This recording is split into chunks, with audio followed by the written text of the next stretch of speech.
Hey guys, turkey season is in full swing right now, and if you are planning on getting after it, make sure to pick up some Meat Eater Phelps turkey calls to stuff into the old turkey vest or into your fanny pack right now. I carry a few different things. I like to use mouth calls, and I like to use pot calls.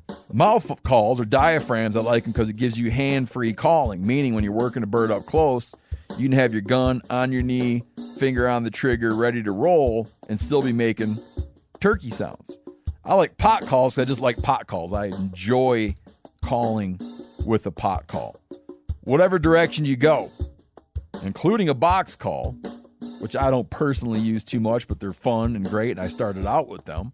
Yanni, on the other hand, one of my main turkey hunting buddies, he loves box calls. And what's funny is I'll now and then look to him and give him the look that means get out your box call and find us a turkey. So it's not that I don't like him. I just have Yanni use his. Then I don't have to carry it. Go to Phelps Game Calls. Get calls that are made in the USA and get calls that'll get them close. Find yours at phelpsgamecalls.com today. Hey, this is KC. And this is Tyler. And you're listening to the Element Podcast.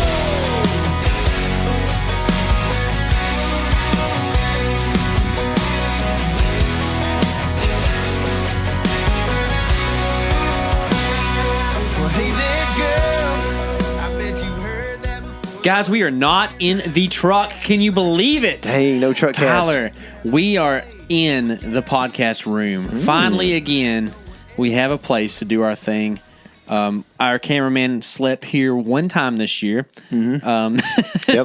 So there's no lock on the door. No lock on the door, but we're in the back room of my house.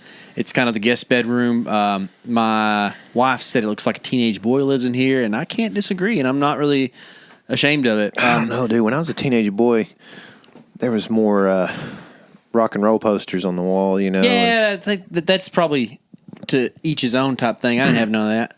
Yeah. But maybe you did. But I got some deer heads and turkeys, and there's an article on the wall over there that my mom wrote for the local paper after my dad killed an elk. That's cool. In Colorado. Yeah, it's a whole page. So you know it's going down in Sulphur Springs, Texas, man. Carrie was... She's getting after it. She's verbose. Yeah. But what we need to talk about, guys, is a couple things. There's a big buck story. Big buck story I'm to talk about. liking this chair more and more every second. There's a footstool for that in the living room. Is there? Yeah. Oh, well, but next time we'll make that happen. But before that, you may or may not know, we have surpassed, we have crested, we have reached the apex. Not the apex, actually. What's the... It's not... We hope it's not an apex because we have... apexed. We are continuing on the crescendo.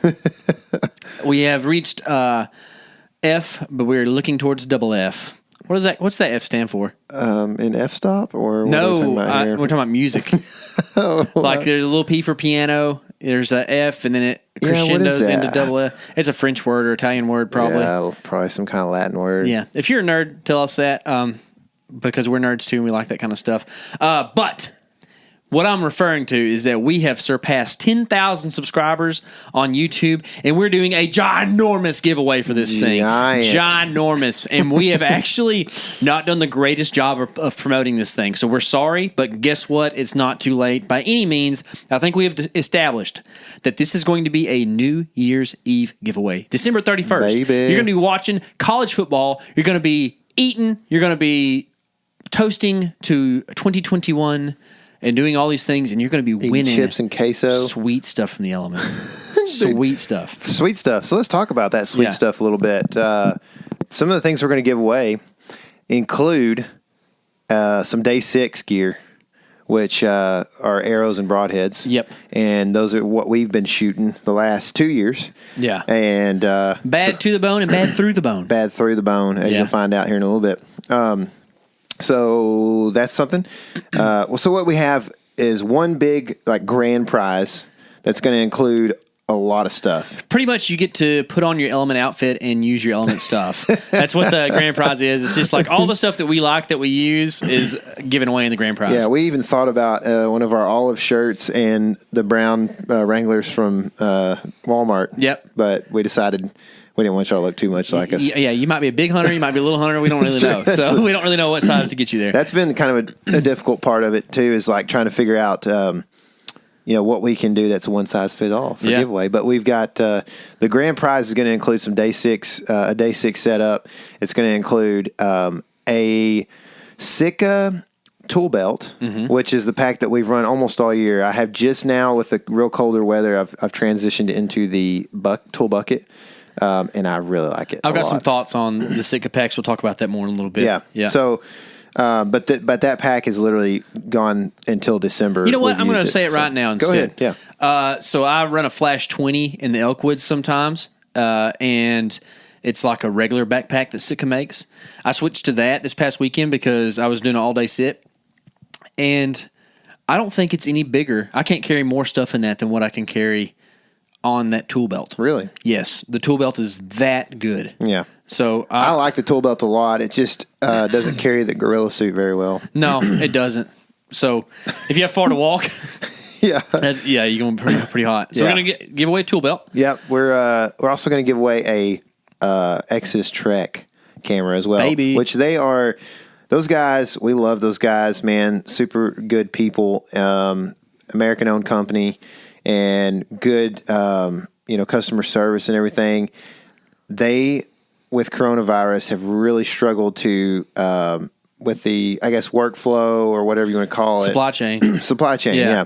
To get the products that they need to essentially have cameras in stock. So it's a good time to support them. But my point is, we may not have that camera to ship with everything else on the grand prize ships. So don't worry about that. But it will happen. Yeah, it'll get to you. And guys, if you're in the supporting mood, I know this kind of thing gets thrown around a lot, and we are no different. That's a small business, and those dudes, there's just a couple guys at Exodus that we're pretty good friends with, actually, that are trying to make this thing go. And if you need a new trail camera, you need something for your Christmas list to send to your wife, let her know about Exodus trail cameras, because those dudes, good guys with a small business trying to make it work. Yep. So what else we got? We're doing all kinds of stuff. Let me think. We're going to do some natural gear. Natural gear. We thought about doing a natural gear hoodie, but we're maybe going to something more one size fits all, or we might just say some natural gear and kind of let you tell us what size you are, being the winner, and then we'll kind of go from there. Yep. But something real cool from natural gear, not like actually everything from natural gear is pretty cool, but nothing. The grand prize is going to be a nice thing. Yeah. We've been wearing. I've honestly worn natural gear almost exclusively for whitetail, just to see how I thought, because I've been wearing Sitka for so long. I was like, I'm going to try something new this year. John sent us a couple things to try out, and you've had some stuff for a while, and dude, I like it. Yeah. I've wore a lot of Sitka stuff just because we've got a lot of Sitka stuff that we've been sent over the years, last couple of years especially. And, I switched to when it snowed in Kansas the other day, which I'll probably talk about a little bit here, but I wore that Fanatic, and I tried to put it on over my gorilla suit, and my sleeves would not really fit through that XL Fanatic, and so it was super tight. So I actually wore that natural gear jacket. Do you know what that's called? You talking about the real fluffy one? the big one, yeah. I think it's the Polar Fleece Parka or something like that. I wore that. It's not the Ironside. That's the kind of so natural gear kind of has like their pieces that we can. They don't say this, but we can kind of line it up with what Sitka pieces that it kind of goes with, and that jacket kind of goes with the Fanatic. It's kind of like their heavy thing, and then the natural gear iron side, my goodness, is kind of like the Stratus, kind of like the wind blocker, not a lot of insulation. Yeah. So this is a big fluffy jacket, and my sleeves fit inside the sleeves really well. I wore it the last day I hunted in Kansas on this last trip. It was 18 degrees, snow everywhere, blowing about 15, gusting to 20. I mean, it was a cold day. Stayed plenty warm. I don't think that, I don't know how much of a difference there would be between that and the Fanatic jacket. and everything fit really well. You know, I think that is the sleeves seem kind of bulky, but when you're bulking up with a bunch of underlayers on a cold day, like they just fit in nicely. You know what I mean? But if you were just wearing the outer with like one or two small layers underneath, you know, it might be kind of bulky feeling. But I didn't feel like, once I put it on, I didn't feel like I was going to have my bowstring hit or anything, you know, necessarily. So I think that's the jacket I'm going to wear. I kind of wish I would have worn it a couple of times this year already because I was snowman, you know, or whatever. I wore it one time in Kansas this year, and it was too hot. It was like it's toasty. It was a windy 30-ish degree day, you know, and I was like, oh, I'm going to need that. No, it was super warm, man. Yep. We are also in that grand prize giving away a Cobra Archery release. That's as right. well. That's actually kind of a sleeper on one of the nicer things we're giving away. You know, like you can appraise value on things according to what they retail at, and then you can also, you know, give value to something to like how important it is to what you do. Your connection point to your weapon is pretty important. You know, like we just said, you can wear a Sitka Gear, you can wear a natural gear, whatever, but that deadgum Cobra release, dude, I love mine. Like it's like it ain't even like Jake's a friend of ours. It's just like I just like this piece of equipment, man. It's good stuff. Yeah, it looks good and works well. Yeah. We also have been pledged from Reinhardt a target. Yeah, is that in the grand prize? It's I don't know. Is that in the grand prize? Is it supposed to be? I don't know. Maybe, either. Probably. Yes, you're going to win that. Anyway, so what's happening with the other prizes? Yeah, you have a chance to win a Reinhardt target somewhere in there. Yeah. With the other prizes we're talking about, we have the grand prize, and then we have 4 medium prizes or grand, not so non-grand. Since it's Texas, we probably do a grande prize and a couple grand prizes. That's right. You know what I mean? Yeah. So the grande prize is the one with all the stuff, and then the grand prize will be there's 4. That's going to get confusing. Whatever. There's 4 other prizes that are still really nice stuff, but you're not going to get a whole bunch of stuff. So like the Cobra release. This is the thing we need to tell.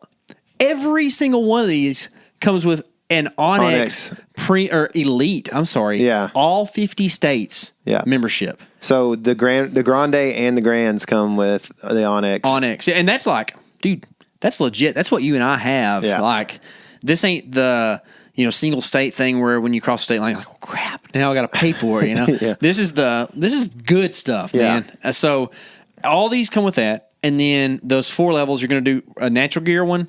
We're going to do Day 6. We're going to do maybe an Exodus thing there. Probably it won't be a whole trail camera. It might be a gift card, or it might be like some SD cards or something like that. Another release will be one. Yeah. And then somewhere in there, this pyramid target from Reinhardt hopefully will fit in as well. Yeah. So what you have in the grande prize as of right now is an Exodus Trek trail camera, a day 6 setup of broadheads and arrows. You got a Sitka tool belt, natural gear, nice natural gear piece, an Onyx subscription, and Elite subscription, and a Cobra Archery release. And then in the smaller ones, you get one kind of those products if you win, and the Onyx. So you'd get like, say, if you won one of the grand prizes as opposed to the grande prize, you'd have a Cobra release and an Onyx Elite membership. Yep. Or whatever whatever is there. So like, we're gonna probably do it on like a first serve. What is going on? Okay. We're not going to edit this out. Michael Jackson's playing on my phone. I thought it was Michael Jackson. But what's crazy is Instagram is lame, and like I close out of Instagram, and it starts playing Reels in the background. First of all, who cares about Reels? It's so stupid. Go away. So, sorry, guys. Anyways. I guess what you get is, basically when we're going to give, there's a grande prize and 4 other prizes away. We will announce that, and we haven't figured out exactly how we'll announce it, but we will announce it, and then it'll probably be first come, first serve basis on the 4 grand prizes. Ooh, good idea. You get to pick which one of those you want. You get to pick what you want, and so if you're tuned into what's going on and ready on New Year's Eve, then you will get your choice. That's right. So what we need to do is tell people how to enter this thing. So you're going to have a couple opportunities to have multiple names in the hat. Actually, same name, multiple spots in the hat. Okay, so the way that we're going to put a limit on how many times though that you can enter. Yeah. I think for like because some dude could just sit there all day and it could be like 100 entries. You know what I mean? Yeah. Are you going to want to keep up with that? No, I think that for each. So okay, let me tell you in the Broadway, and then we'll get into that. Not Broadway buffet, but just Broadway. Most people didn't get that. No, that's all right. If you're from OSST, you know what I'm talking about. Anyways, what we're going to need you to do, guys, is be a subscriber on YouTube. Mm-hmm. And if you're listening to this and you're not a subscriber on YouTube, I don't know what you're doing, but you need to go do that for sure. Lost.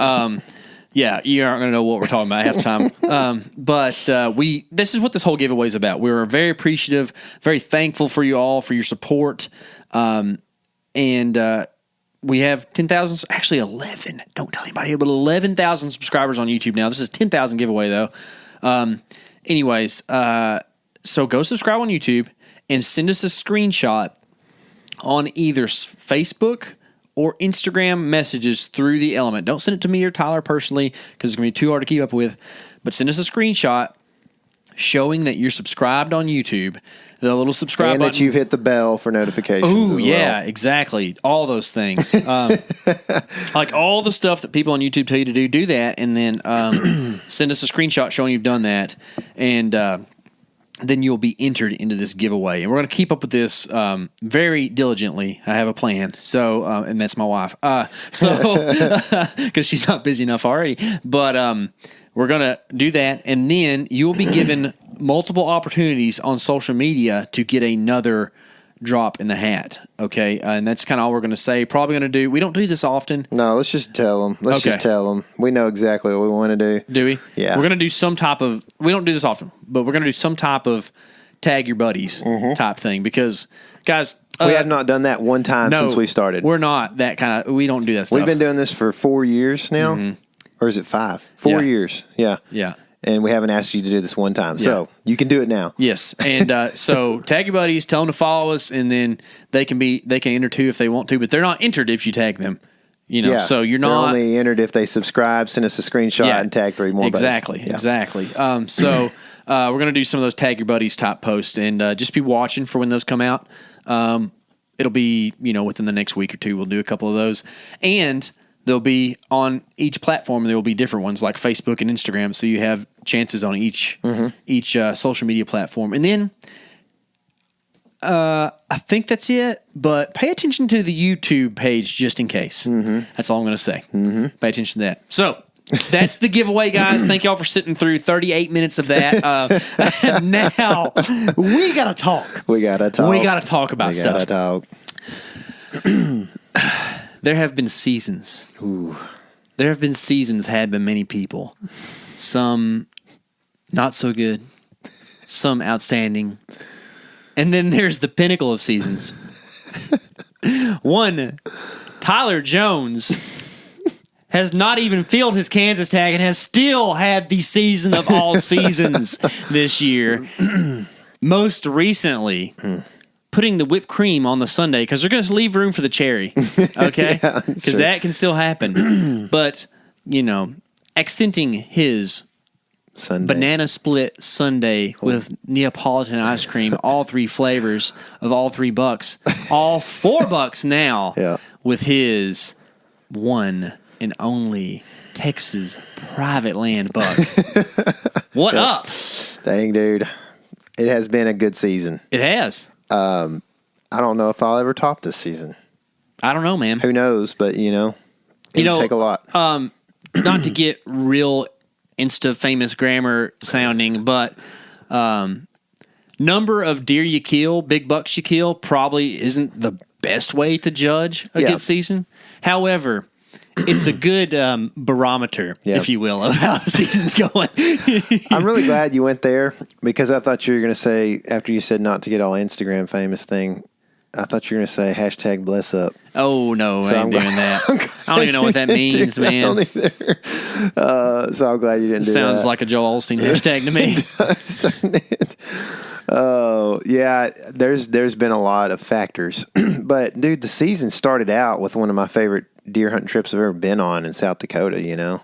I mean, for me, I guess Nebraska, I was on that trip. But as far as what like if you would have killing shot that deer? I've thought about it recently. Oh my gosh. I thought about it recently. I was telling somebody the other day, I was like, Probably Jake Hofer. I bet that's who may it have was. been. I was like, dude, I was 12 yards from a, like, so for sure 17-inch wide. Yeah, Pope and Young deer. You know, big 8, just in full velvet, like another wall hanger. You know what I mean? I was 12 yards from him.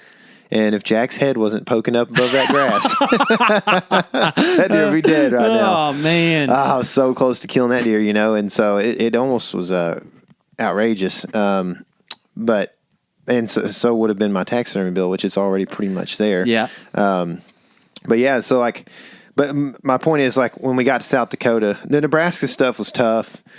We tried really hard. We didn't have a whole lot of encounters. It took a lot to get to that point of 12 yards from that deer. We've talked about it on the podcast. But, you know, come home, we did the elk hunt, which was real hard. Kind of a beatdown. Yeah. And then, you know, then it was kind of like, well, here comes October. This is actually deer season. You know, everything else prior to that was just like, hey, here's some bonus stuff that you can go do, you know, and give it a shot.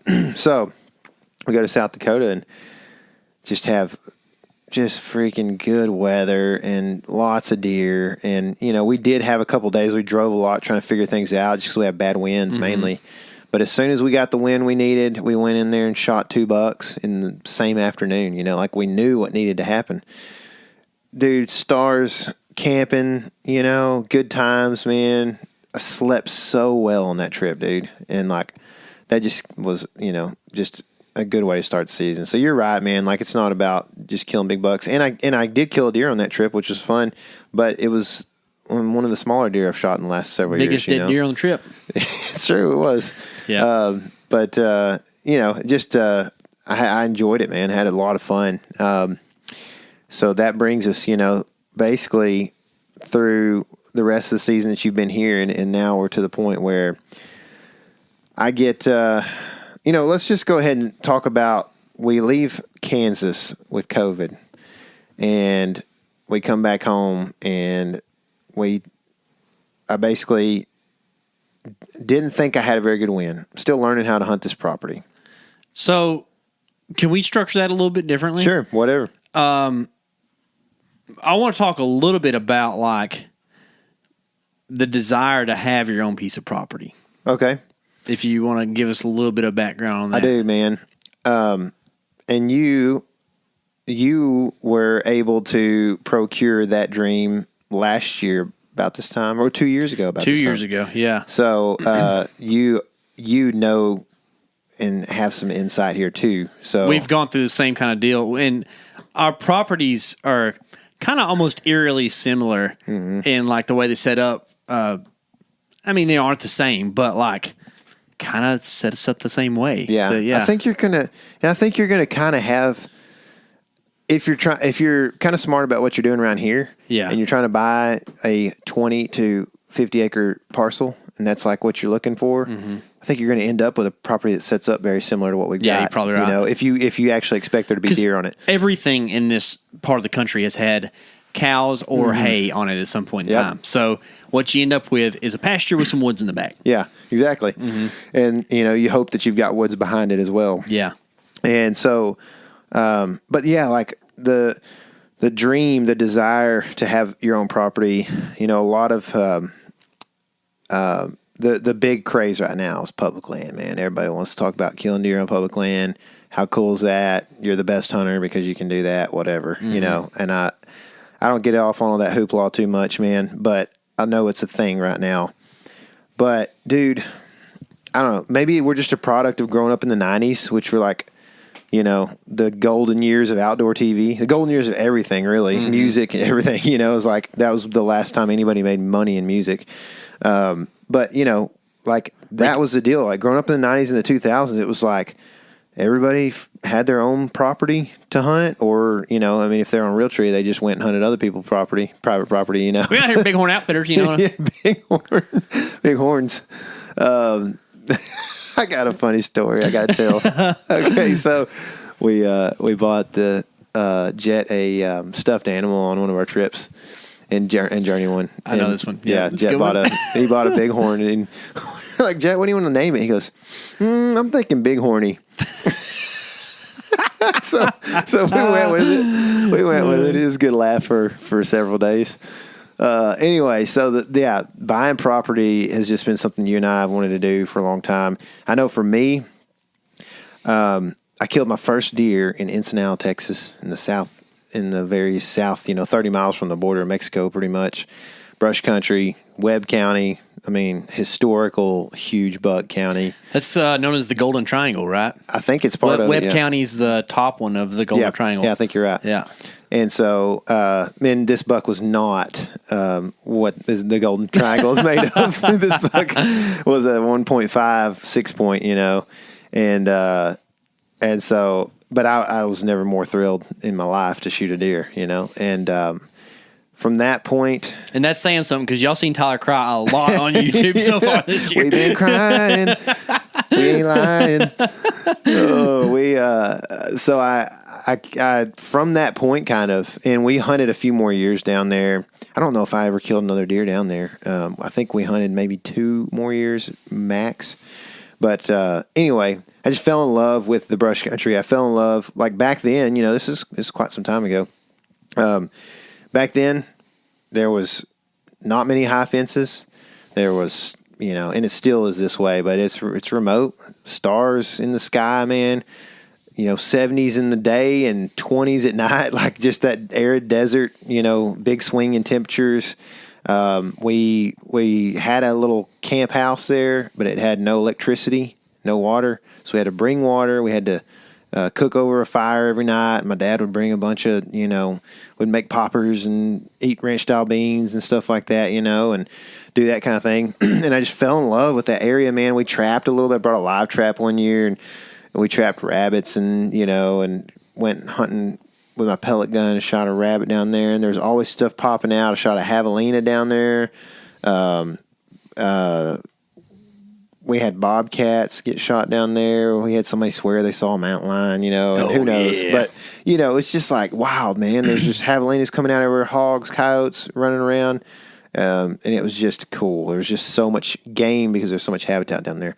And I don't want to get I'm probably going to get pretty verbose on you here anyway, so I'm going to try not to. But basically, since then, I have wanted my own property to deer hunt since then.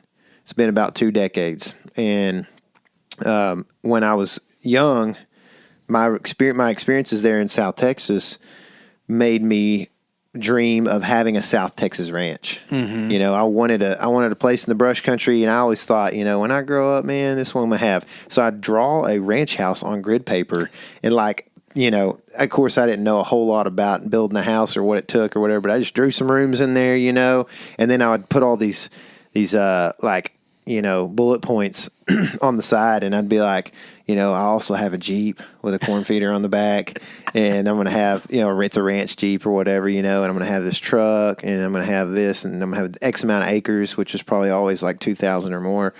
And I didn't realize that like 2,000 acres would cost you like $5 trillion, in South Texas these days. But anyway, that dream has always been there to have a place, man. And so I'm kind of working on that place right now. My ranch house is technically just my house that is on, my property or whatever. Mm-hmm. But, I'm able to kind of, put that all together, have a place to live finally after, and I don't have it yet, but hopefully it'll be done this summer.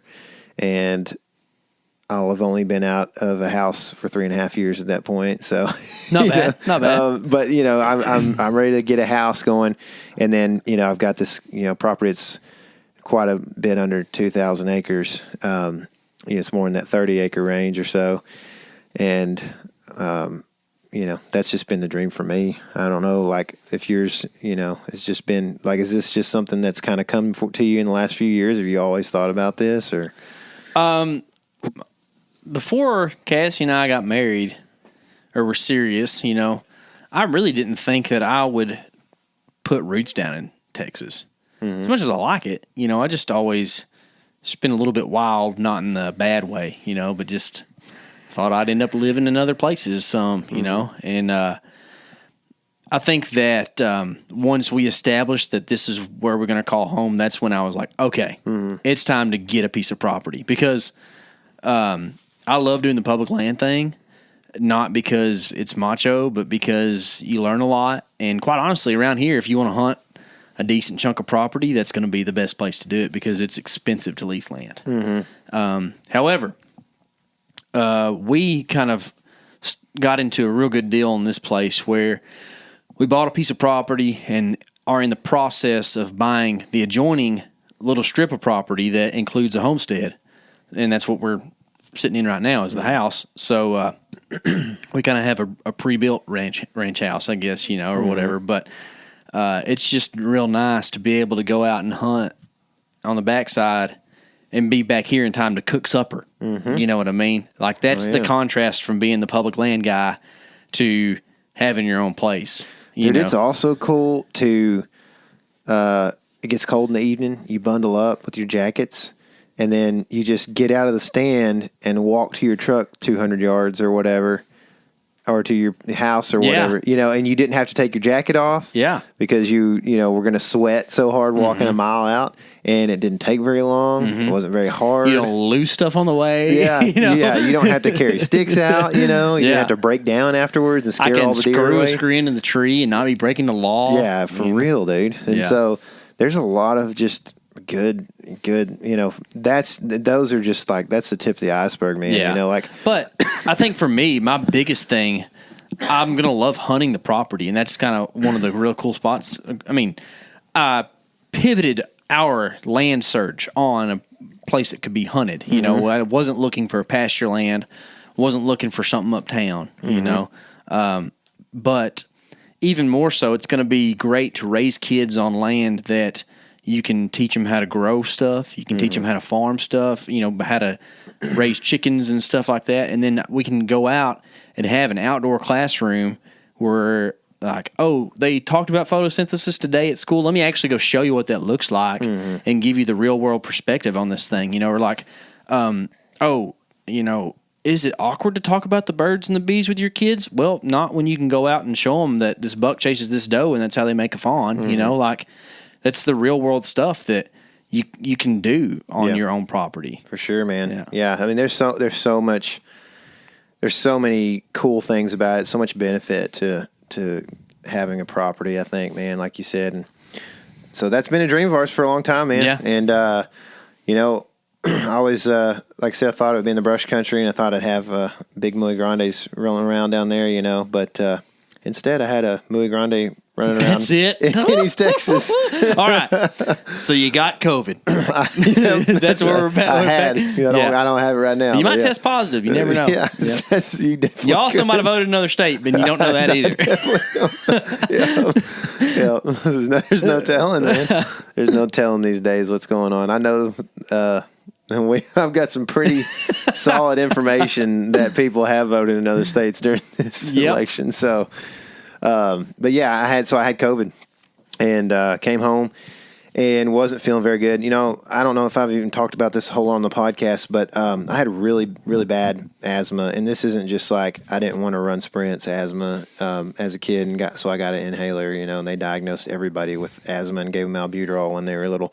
I mean, this is like spending Christmas on the couch because I cannot breathe, and like truly like crying because I had a breathing treatment 45 minutes ago and I wasn't supposed to have one for 4 hours, you know, and like they're trying to keep me off this stuff. And I had it really bad and was in the emergency room, and my parents did not take me very often. I was in the emergency room 5 times before I was 5 years old.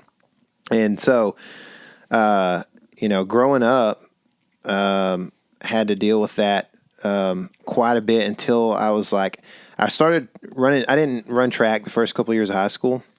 I don't know how I got away with that, but I'm excited about it. Just believe me. But as a junior and a senior, I ran, and dude, I think that was the breakthrough for me, man. Like that, I pretty much beat asthma that way, and just like you can't even imagine how much I ran during football.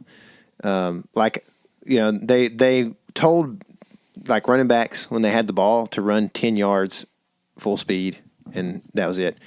Somewhere along the way, my senior year, I started running 40 yards full speed every time I mean, like they ain't no 90% or nothing in practice. Yeah.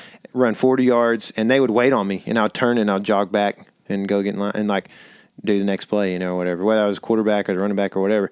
But like I just ran a ton. I was in super good shape, man.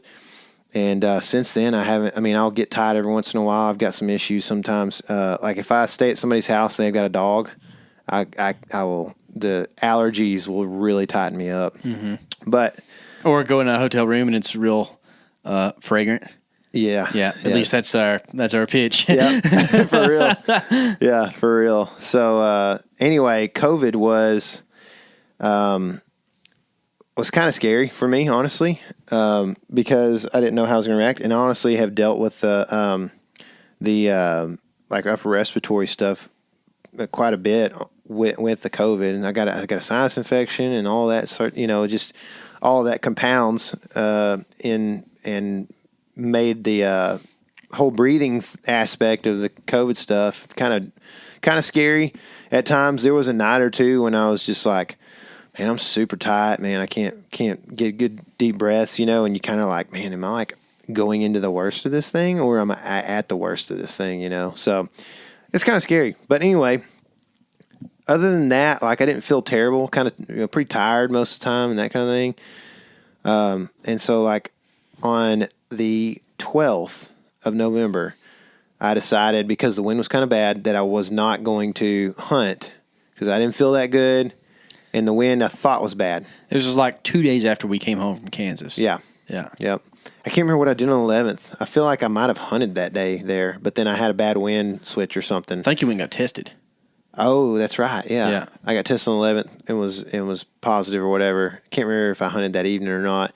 And then the morning of the 12th, I decided I wasn't going to hunt because I thought the wind was bad. It turns out I could have killed a big buck that morning because, with the wind and everything. You almost did, right? Well, yeah, so I kind of did. I attempted to, so what happened is I had been, waking up since probably like September at like 5 a.m., every morning at least. And so like I didn't sleep very long. So I just like, well, I'm going to get up and go sit. I can basically pull up kind of on this hill on my property and see the back of it.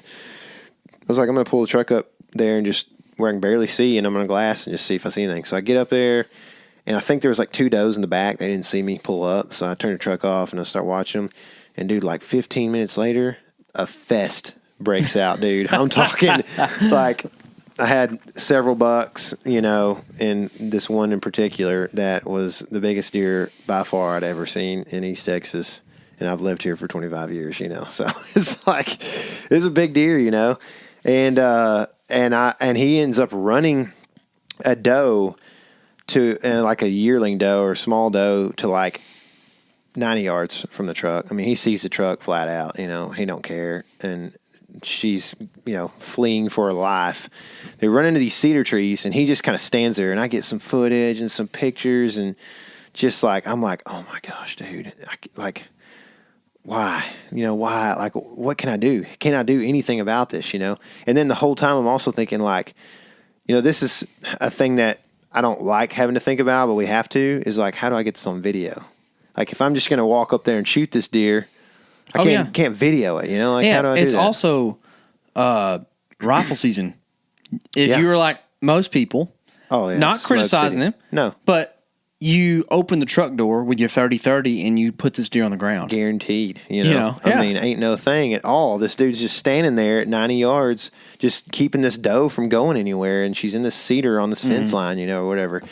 And so I'm like, man, this is nuts. I'm like, I can't walk at him because my wind's just going to blow right at him. And so, because I could have gone on the fence line and just walked up there and probably had a shot, who knows, but had a shot. And the wind was not good. So what I decided to do was get down I've got some pretty tall CRP that I grew since May. It did well. like Adam Keith said, what the property's doing right now is It's breathing in. He did it just like that, you know. And so, and it did, man. I grew like some 5-foot partridge pea and goldenrod and stuff, you know. Anyway, long story short, I'm going to take a big long loop where I crawl through this stuff on the ground for probably like 300 yards. I'll make this big loop around where they can't see me. Dude, it takes forever. It probably took 40 minutes for me to crawl the loop, you know. I'm taking breaks. I got grass things everywhere in my clothes, dude. Like, it is so much stuff, you know. This is all while being symptomatic. Yes, not feeling great. Yeah. And so I'm climbing with, I'm crawling with my bow and GoPro. And I think I might have brought one of my cameras too, but you know, it was just like, this deer's big enough that I think I can maybe just get away with, like, I've got a little bit of footage of him from the truck, and then I'll get some GoPro of me like shooting at him or whatever. I'm like, you know, trying to justify. Yeah. Anyway, I get all the way down to kind of the wood line, the back of my property or whatever, and what I'm going to do is I'm going to go down that tree line, and either he's going to come back to me at some point, or I'm just going to start moving towards him with the wind in my favor and get to where I can get a shot over there. So I get down to the wood line. I get by these trees. I got these pear trees, a couple of old pear trees, and they got a bunch of grass around them and stuff. And I get to where I'm about to turn the corner and head back, you know, kind of towards him a little bit. And I see the doe running. And I'm like, no, don't do this. Why did we just wait 40 minutes for me to get right in the perfect position to make moves? And now we're going to run. She's running my way, though. So I'm like, what's about to happen? So I have a pretty clear lane where I've driven my truck a few times on the back there. And so like, I'm like knocking an arrow as fast as I can, and my hands are shaking. I'm like, ah! So I get it knocked, and I get the rest pulled up and get the GoPro on and like throw it in the grass beside me. I'm like, please video me, you know? And so I see her run across at like 40 yards or probably like 50 yards, maybe. Yeah, about 50 yards. And so I'm like, crud, I got to, you know, get a little bit closer if he's going to follow her. So I like duck walk as fast as I can with the camera and the bow, like, you know, 10 yards or whatever. And he comes across at like 40. And I mean, I didn't have my stuff ready at all. You know, when he comes across, he stood there for all of 3 seconds and then took off, you know. And I'm glad, because I didn't have him ranged. It could have been 40. It could have been 51.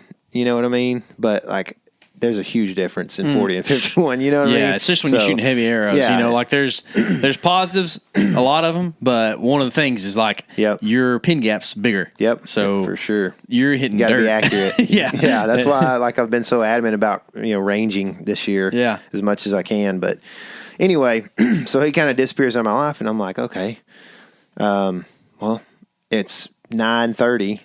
He's going to be here on this property this evening, I think. You know, they're going to go in their bed. So what I really did that morning, instead of being smart and trying to chase deer and stuff, is I lost my keys to everything in my life. Oh, in the past year, goodness. I think, maybe. I'm not sure. That was the last day I saw my keys. It's December. It's a month later almost, you know, and I still don't have my keys. So you've given me a metal detector. I'm going to try to put that to work soon. Did I give it to you? Well, or pledged you? Yeah. You gave it to me, I think. Did I? Didn't remember if I did or not. So, anyway, over the course of the next 18 days after that sighting, I hunted almost every morning and evening. I missed one full day that I decided not to hunt because of some winds and maybe church and stuff like that. I can't remember. And then there was... And so, okay, and I can make this pretty quick. I could tell these stories longer, but basically, over the course of the 18 days, I had him at 49, 45, and 35. And at 49, he was in my shooting window, plenty of daylight, broadside, and I just do not feel good in the middle of November after not shooting my bow for like, a few weeks. Yeah. And the last time I shot it, I missed a deer and hit a deer. So who knows what's going on there, Yeah. And so 49 on a Texas whitetail is a lot different than on an elk in September. Dude, you talk about these deer can come out of their skins. They can. Man, it's ridiculous how Even fast the bucks, they are. man. Yes. Yeah. Yeah. They're just not as big of an animal as other There's a reason why running backs are sometimes light and fast. Yes. Yeah. For And real, man. That's what these deer are. Yeah. So, Tyreek Hill, fast dude. Yeah. Tiny guy, Yeah. That's what happens here. So, anyway, didn't shoot the shot at 49. Glad I didn't. I also had kind of weird footing. I know people are probably going to see some of this footage and they're going to hate so hard on me. I wasn't wearing any like safety harness stuff, Wasn't very high up in the tree, and I was in a huge oak tree that has like 3 branches that I can stand on. I mean, giant branches, and I would just go up there and stand and then just sit on the branches, when I was tired and it wasn't, it was late in the morning or something. But I didn't have a harness on. For one, I don't know if I could have fit one anywhere around that tree. It's a giant oak. Who knows how old? So, but anyway, I was standing up. My feet were kind of weird, and I was like, man, I just don't need to pull my bow back and fall out of this tree. Not to mention, who knows if I can make a good shot and be on balance, and 49 yards, just not good. So then I had him a few days later, I think it was. I had him come out following a doe. Well, he was about 10 or 15 minutes after the doe at 35, maybe even closer. I didn't range the trail because it's through brush, but it's close, dude. And I think now, like, we'll be talking about this in the future, but there's some things I want to do to the property to really narrow down where they come out, and I think I can do it, man. So I got some pretty cool ideas, but anyway, that's a different podcast and different video. But so that happened, and then I had him on November 23rd. I'm sitting in a little elm tree on the back of my property, and I'm sitting in this elm tree because when he came through at 49, he didn't. He came through right past this little elm tree when he came into the tree line. He didn't come and follow the doe. That was what I forgot to mention, is the doe that he was following, she was at 20. And another like little basket 8 came through, and he got real weird and just stood between her and him and never ended up coming to the 20-yard. Like, I thought it was for sure going to happen that night, you know what I mean?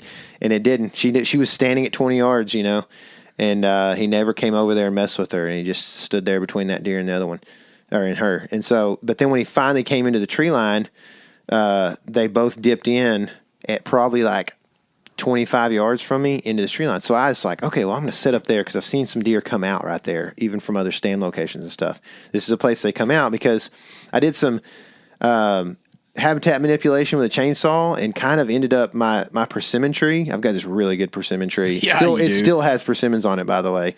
It's like one of the last ones in Texas. Dude, it's a late awesome. holder. But I think I've built like a horseshoe around the backside of it that they can't get into. Oh, so my goodness. They don't come in from that angle. They go out in the pasture right where this elm tree is and then come back to it or so whatever. Cool. So anyway, I was going to sit in this thing on the 23rd, this little elm tree. And it's dicey, man. Like, I'm kind of back. It's not like a hard tree line. There's a little bit of feather to it. Like, it, hasn't been managed in a while, but it's pretty wide open, and this thing is tiny. I mean, it's probably in diameter. The tree where I'm standing is probably 6 inches. It's a KC thigh. Yeah. Yeah. Yes, exactly right. And I got my saddle up there. I got 2 sticks, so my platform's 8 foot, maybe. And so I can't move if there's not wind, the tree's going to shake. And I put some corn out in the road, in front of me, the road, the 2-track that I've run down a couple times on the tree line there.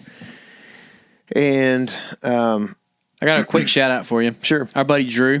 We don't talk about him enough on the podcast. Yeah. Yeah. I love Drew. Yeah. He also helped me out around this time of the year. Yeah. But Drew didn't know what a 2-track was the other day. Oh. He was like, "What are y'all talking about?" Yeah. It's like, well, I didn't know what it was until a few years ago, but Really? As soon as I heard it, I knew exactly what it was. Yeah. Like, I just never heard people we say were that. walking on one, and he didn't really know that's what it was. Yeah. Yeah. He's like, are these cow trails? They're real straight. No, Drew is a good dude, man. He is, man. So if you're listening, Drew, which I think at some point you will be. He will at some point. Love you, dude. So anyway, I'm sitting in this tree, and I get a text, and it's I think it's a video of a deer. No, it's a video of bloody leaves or something like that. It's a picture. Yeah. And a while ago you said the 23rd, and I was like, why do I know that day? Oh, that's why. Yeah. So KC, I think we talked about it maybe, but KC, shot a deer that afternoon. And so I'm like, dude, what did you just do? It was cool. That framing was real neat because that deer bled right away, and you could see the arrow stuck in the dirt right there. Yeah. Yeah. So anyway, I get that getting kind of late, and then we start texting a little bit. He's not sure about the shot and this and that, and so I'm like, I don't have a whole lot going on, and all the deer that I had seen that evening were gone. They had moved on. Mm-hmm. And I thought, oh well, I've got 3 minutes until shooting light's over with. I'll just go ahead and get down. So I tell him, I'll get down. I'll call you in 5 minutes or whatever. So I start pack up, and it's probably at shooting light or a minute later maybe, and I'm about to get down. I take one step down, and I look out in the field, and it was a cloudy day, so it had gotten dark pretty early. And I look out in the field, and at 45 yards is the big buck. And I can tell it's a buck, but I can't tell it's him until I put my binos on him, and I'm like, oh my goodness. And so I'm like freaking out. Like, I get back into the stand real quick, he's not looking at me. And I'm like, and I didn't know that it was, how late it was because of the cloud cover, and they hadn't checked my phone in a few minutes. So, I'm glad I didn't do anything illegal, but I grunt at him to try to get him to come over, and he just acts like he didn't even see me, or hear me. And so I don't know if he had a doe like that I couldn't see off to the side, or whatever, but he had them Texas earplugs in. That's what he had. They don't give a darn about. They don't, man. No. They, it doesn't matter.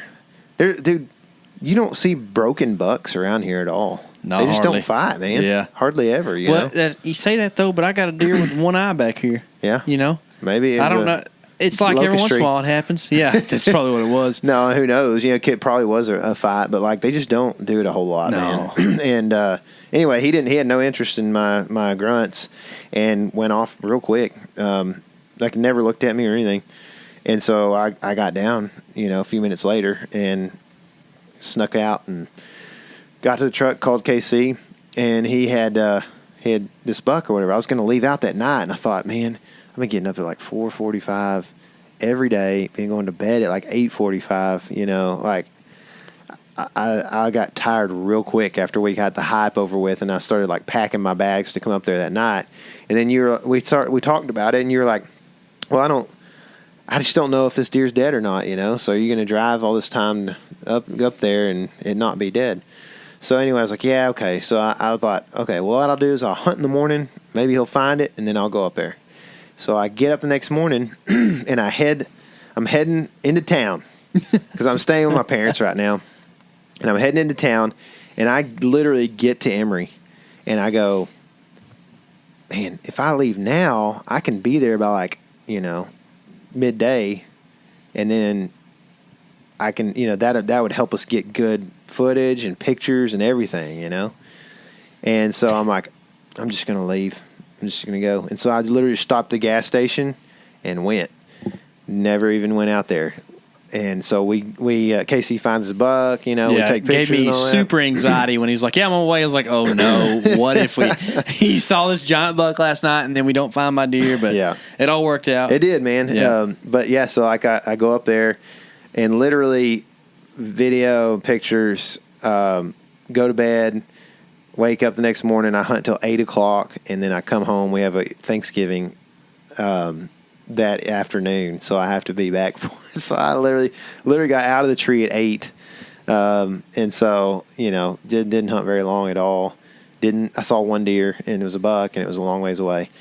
And then get back, check my camera after Thanksgiving stuff, and that sucker was in there. The big deer was in there in front of my camera at 8:30 in the morning, like, you know, on the 24th, prime broad daylight, you know, yeah, on the 24th, the day that I hunted in Kansas after we on the wind. You would have set that stand on too. Yes. Right? Yep. And so I'm like, oh, I'm an idiot. Like, what did I, you know, but at the same time, it's like, man, you know, I felt good about what I did and going and doing that. And I was so super, super stoked for you, dude. Well, appreciate it. And so, you know, it's one of those deals where you're like, you're mad just because of like, what are the chances? Circumstances. Kind of yeah. So anyway, I hunted, I keep hunting, you know, and I actually figured out that I think I could hunt out of a ground blind and kill deer that are giving me fits. A lot of these deer aren't coming near the trees. They've got good CRP habitat out there now, so they're just using it, you know. So like getting deer within 50 yards of you has been difficult. Well, I'm like, okay, I'm gonna I got a bunch of north winds coming up. I'm gonna put this ground blind out here in the field. I'll blow my wind back there where pretty much no deer have ever come from, and these deer that are coming like, you know, I guess kind of perpendicular to that through the field. Will just come right in front of my ground blind. And so I start hunting on this ground blind, and I literally hunt 3 different days, 4 different hunts, and don't see a single deer. And I'm telling you, I had been seeing, I think I may have seen 3 deer minimum one time prior to that, but like I was pretty much seeing 7 to 18 deer. I counted 18 one night. Like in 18 at like one time out in the field and the fields around me or whatever. Mm-hmm. And so like I had seen a lot of deer, and all of a sudden I just go 4 hunts without seeing deer. And so if you follow on Instagram, like you saw where I was trying to poll the crowd, you know, I was like, man, what are these people going to say, you know? And I think there was some bias about the ground blind situation. They don't know my situation exactly. And, you know, also, if you watch YouTube, not just our channel, mainly not our channel, you'll see guys running around sometimes on the ground killing deer, and they don't show you how many they spook and how not easy that is sometimes. And you know, on my private piece, I'm not really wanting to get out on the ground and try to film myself with a tripod. You know, that's another thing. A lot of times these guys have a cameraman, right? Mm-hmm. Film myself with a tripod on the ground in 2.5 foot grass. You know what I mean? Like, it just sounds like a good way to just blow that property up. Oh, yeah. So I was like, man, I appreciate the thoughts here when people would say that, but that's just definitely not in the options here. And so K.C. and I were talking about it, and I was going to take the ground blind down. I got kind of busy and didn't get it one afternoon, couldn't get it one afternoon.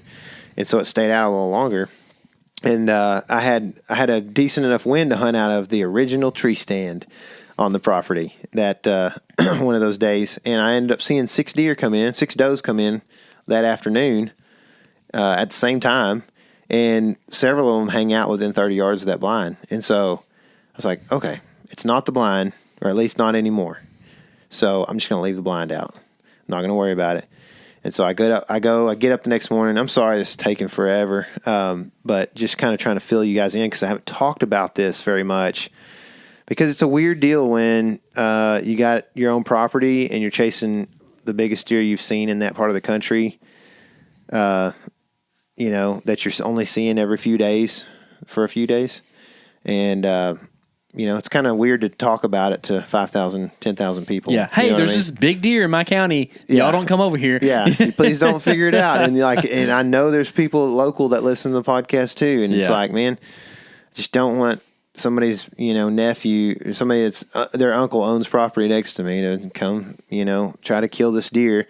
Because people get weird about that stuff, man. And, you know, we got somebody we're pretty close to, man, that the big buck greed just, not them, but they've been affected by it recently. Yeah. You know, like people, and I don't want to try to like be negative about people, but like big bucks make people do weird stuff. Yes, they do. Yeah, that's a proven fact over the years, man. But you know, I just was trying not to say too much about it on the podcast, and I hate to we try to be very transparent and truthful with you guys, but there's just a few circumstances where we have to figure out is this because if somebody, I'll be honest with y'all guys, if somebody moves in, shoots that deer, I've spent 18 days hunting this deer, and all of a sudden somebody moves in and just happens to shoot it with a rifle from 150 yards, because I could have done that already 4 times, then it ruins the potential for us to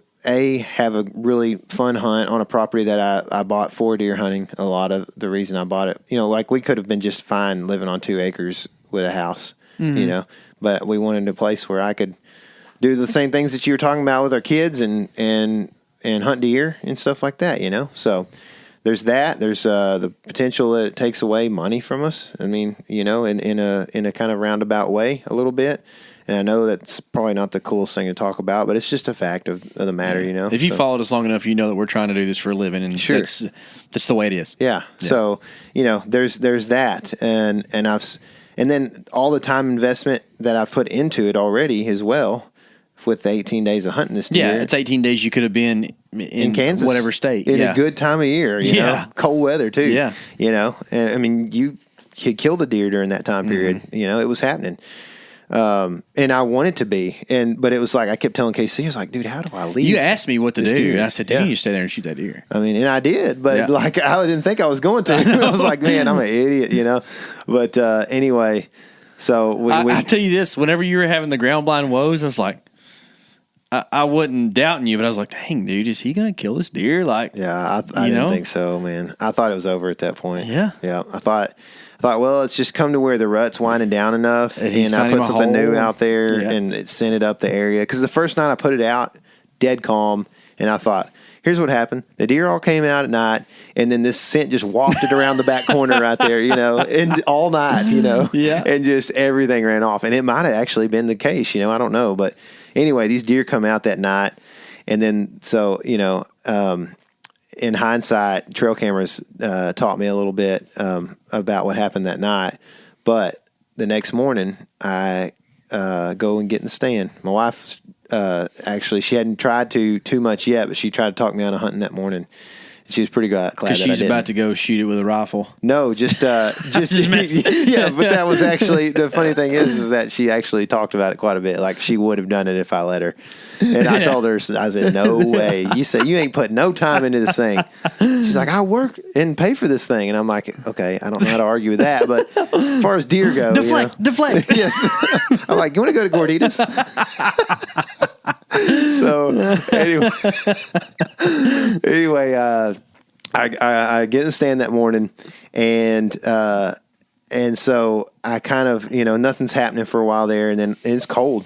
And all of a sudden, cold that day. It was cold, dude. Like, I had on, the wind kind of picked up a little bit later too, but I had on a few, I had on some base layers. I had on my gorilla suit, and then I had on the Fanatic that morning as well.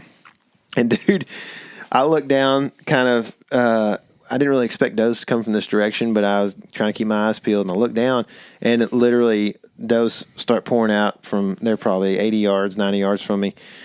And I think it was 4 does. I can't remember. I think it was 4 does, maybe 6. All at the same time, just started coming out, and I'm like, oh, dude, they're going to, and so I've got corn out on the property. And so I'm like, what I need them to do is come in and be calm and eat this corn right here, and hopefully that buck will come by and that'll bring him right in front of me. You know what I mean?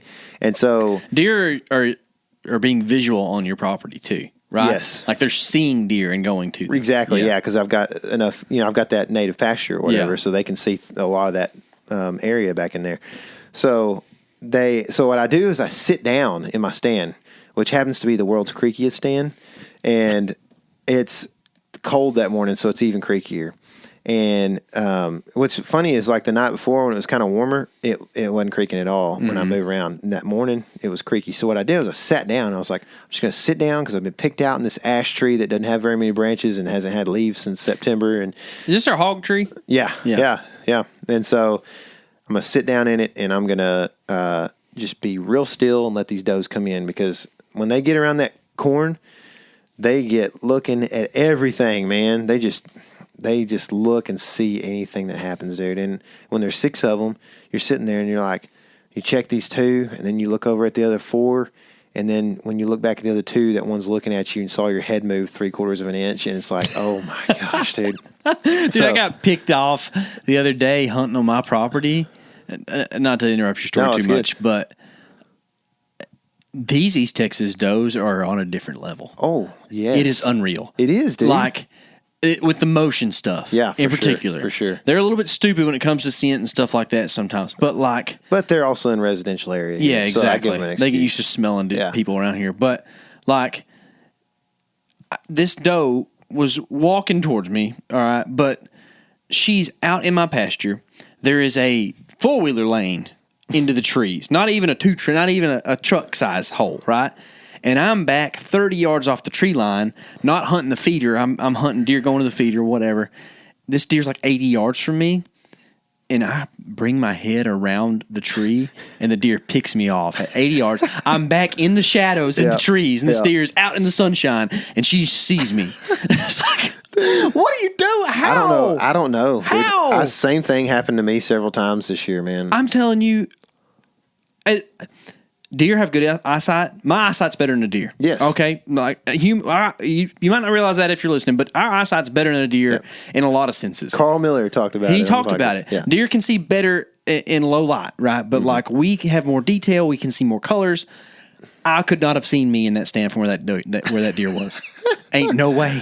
It's the movement, dude. Dude, they're so good. I don't know how they do it, man. But I've been picked off a lot this year, and so that's why I sat down. I was like, if I sit down, I can be real still. Mm-hmm. So sit down is when I get a chance, and they all kind of come in, dude. They just like will not go into that corn. Like they're gonna find a reason to not go into my corn. You know what I mean? They're weirdos. Man. They are weird, dude. They will freak each other out, Oh, yeah. And so they just kind of all around this feeder, not feeder, but the pen to keep the hogs out or whatever.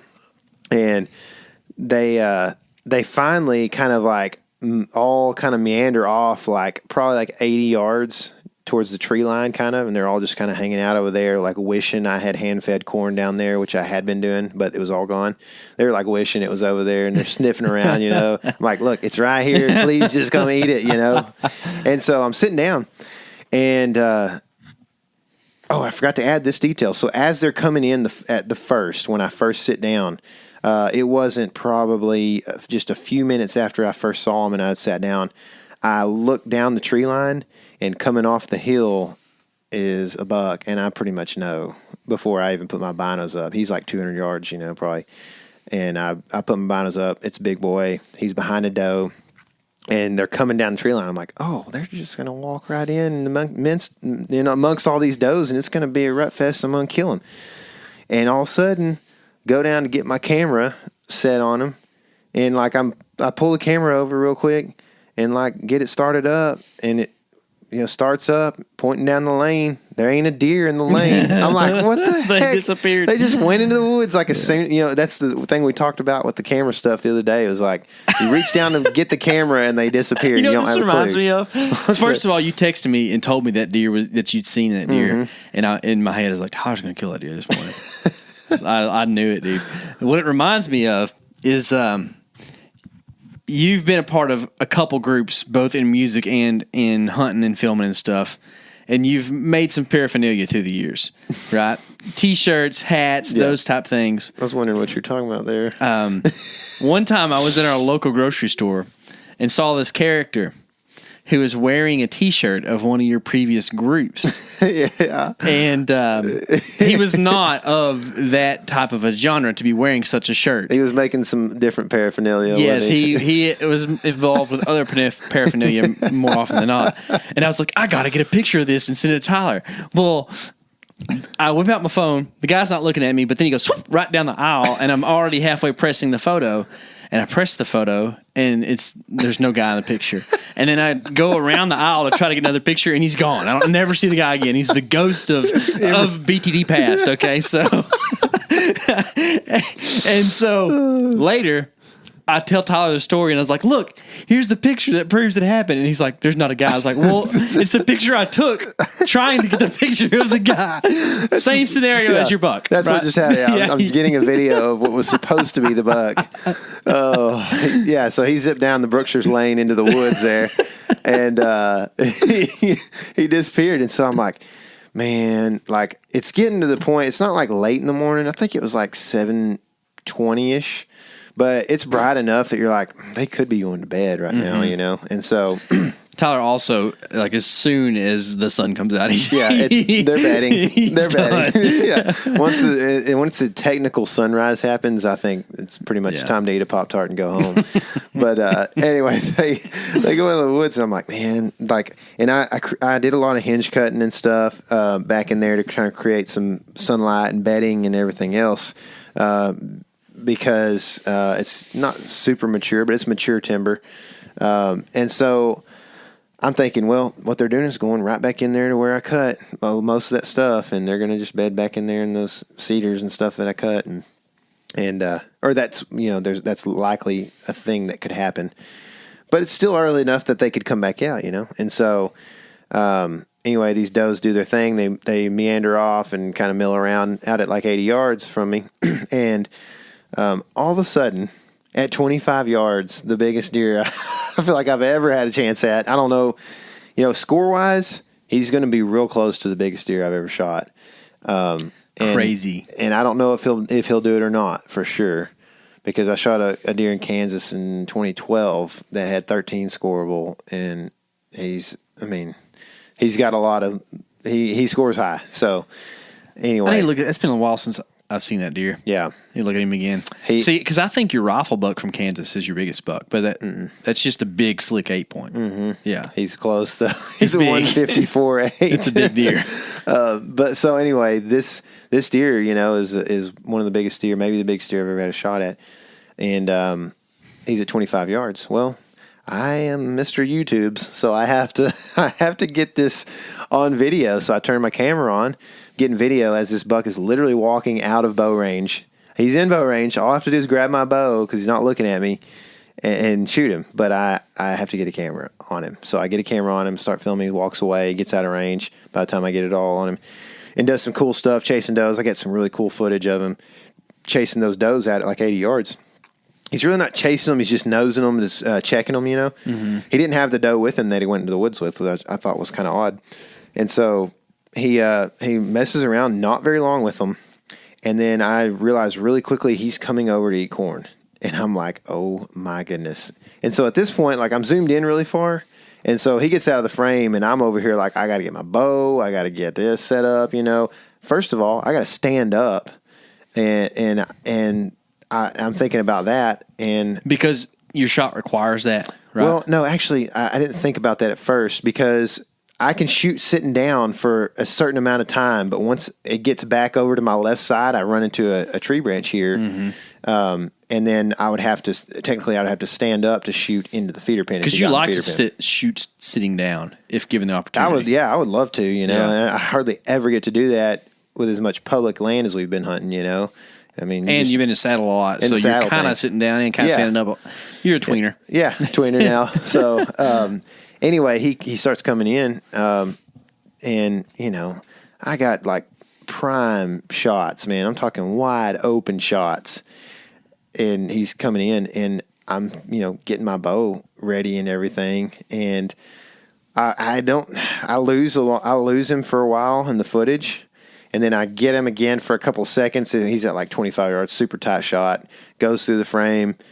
And then at that point, I'm like, okay, well, I got to stand up because he's getting close to this pen. And when I say feeder pen, what I did was I built late last summer, early fall, I guess it's like September maybe, I went and bought 16 hog panels because the issue we have, a lot of you guys won't understand this, and some of you guys from Texas in the South will understand a little better probably, but the issue is a feeder, and we're a bait state, and so we're gonna put bait down on our small properties. Everybody has it. Everybody, you got to do it. It literally there is a feeder there's like not a place where there's not a feeder that's not a quarter mile from another feeder. You know what I mean? And like if you're the guy without everywhere. a feeder, the deer's going somewhere else. Oh, 100%. Yeah. And so we've been feeding.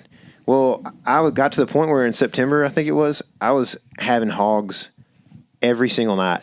And it got to the point where they were eating a 50-pound bag of corn every night. Had the same problem. Yeah. Yeah. Dude, it's $6 a night. You know what I mean? Yeah. To feed hogs. And the buck that would have been there at 4 a.m. eating your corn, Yep. he doesn't have any corn to eat anymore. No. And if he was pigs going run to him come off. in at 10 p.m., the Yeah. hogs are in there, and they didn't want him, they Yeah. don't want him around. And he didn't want to be near them because they're making so much noise.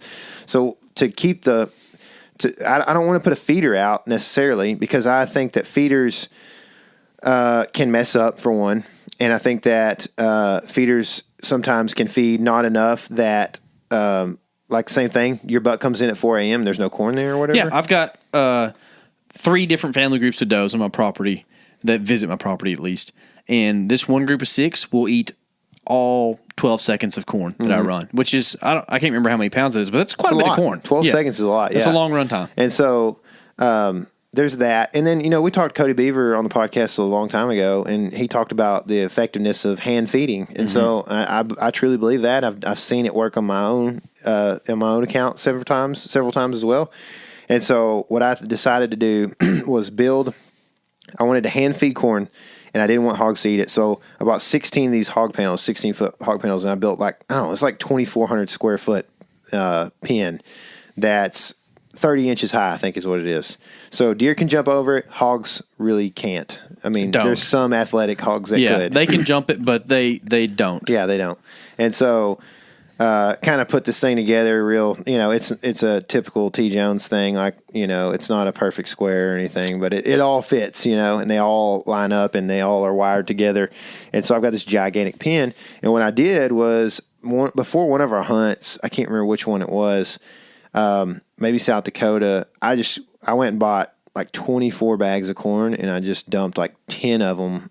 So like 500 pounds on the ground in that pen so it would still be there when I got back, essentially, And I knew there'd be probably a few days where the deer didn't really want to go in there because it's like this new thing on it, But eventually they were going to smell the corn and want to come in there, So say what you will. I know there's probably some dudes from Michigan right now listening to this thing that are like, oh, food plots are the way to go. It's dumb that you bait or whatever.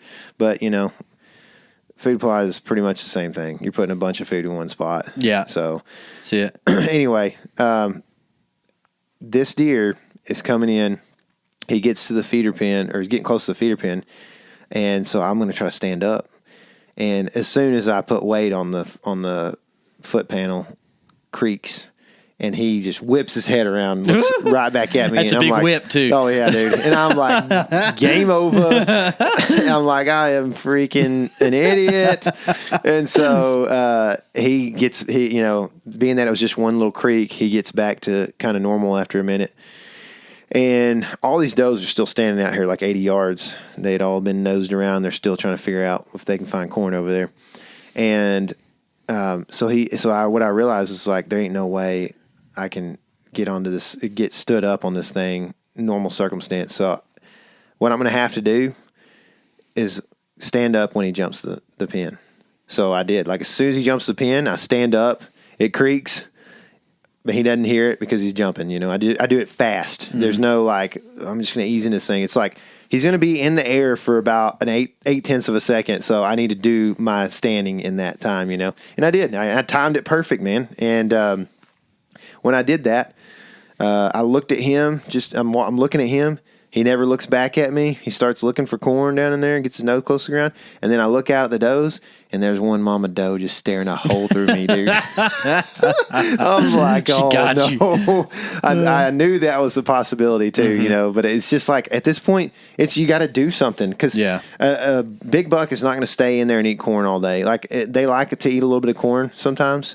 But if they eat corn, it's going to be like 3 minutes, You remember the big 8 in Kansas last year? He came in there for a couple minutes. He ate corn, and he left. Nudged does. Yeah, and he went and got does. They just do a little bit at a time. It's just enough to like keep them sustenance, or whatever.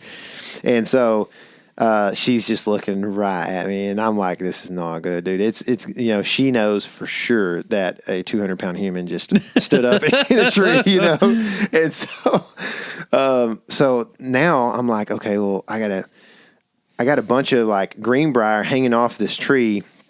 I've got one shot into the feeder pen, and it's kind of a tough shot through a little hole in the greenbrier, and I've got all this greenbrier in between the camera and the feeder pen too. So I'm like, I have to reach over, get the camera put on him, and then I have to manual focus it, which I didn't nail focus, but it's decent, and I get him in the focus. For most everyone watching, they're not going to be able to tell the difference. Yeah, you're pretty particular about that. Yeah, I am. So anyway, I get him in the frame, and it's pretty tight on him, but I'm like at the point where I'm starting to really need to get stuff done fast. Mm-hmm. And so I didn't zoom out very far. I just focused it and was like, all right, we're on him.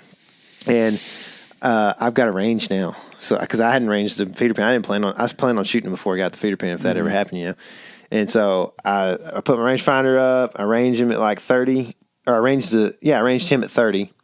And so I'm like, I'm like trying to find a pocket for this rangefinder. I'm about to just drop this thing on the ground. It's like, I got to get rid of this rangefinder. This doe is not having much more. And about that time, I'm like putting my rangefinder in my pocket. She blows. And I'm like, oh no. So he whips his head up and looks at her. And then, and so I clip on, I get my rangefinder in my pocket and I clip on. And she blows again. And then he's like looking. He's kind of like, what are you doing? And then he sees which way she's looking, and that dude just whips back and looks right at me. And I'm like, how does he know? So, he probably wasn't actually looking at me, but it felt like he was looking right at me, dude. And so he looks back at me, and then he's like, okay, I don't see anything. And my heart's beating so fast, dude.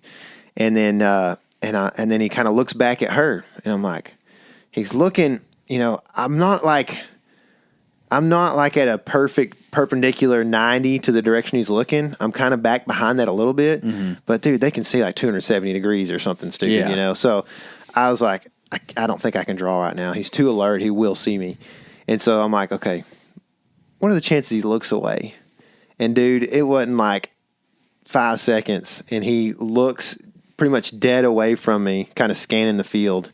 And I just ripped it back, and then I had my saddle on, or whatever, and I was tethered in, and so I had to lean back really far. So you were in a real tree stand, but you had your saddle on? Yeah, yep. So because just easier to put on than my. Did you harness. put it on like normal? Yeah, like you hooked it in normal. Yep. See, my plan was always if I was going to wear it as a safety harness, I'd put that rope behind me instead of in front of me.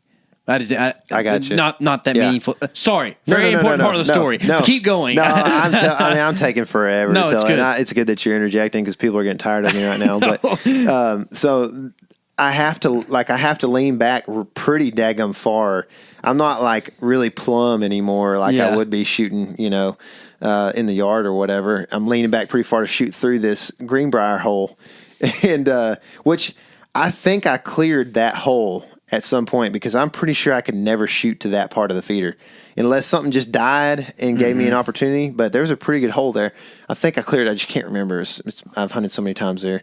But and I put it on him, and like, dude, I was so close to pulling the trigger and just like still waving all over the place. Like I almost pulled the trigger. It was to the point where like I scared myself. You know how sometimes you just fall asleep like with your eyes open real quick. It's like boom, and like you jump or whatever. That's how I felt like. It was like, I all of a sudden realized like I almost pulled the trigger and shot him through the like back hindquarter. Like it almost happened. And so like at that point, I kind of did the, you think you take a deep breath. You really probably don't, but you just kind of focus in more. You dial it in, and he's quartered away, and I go, that's right there. Pull the trigger, and it looks good.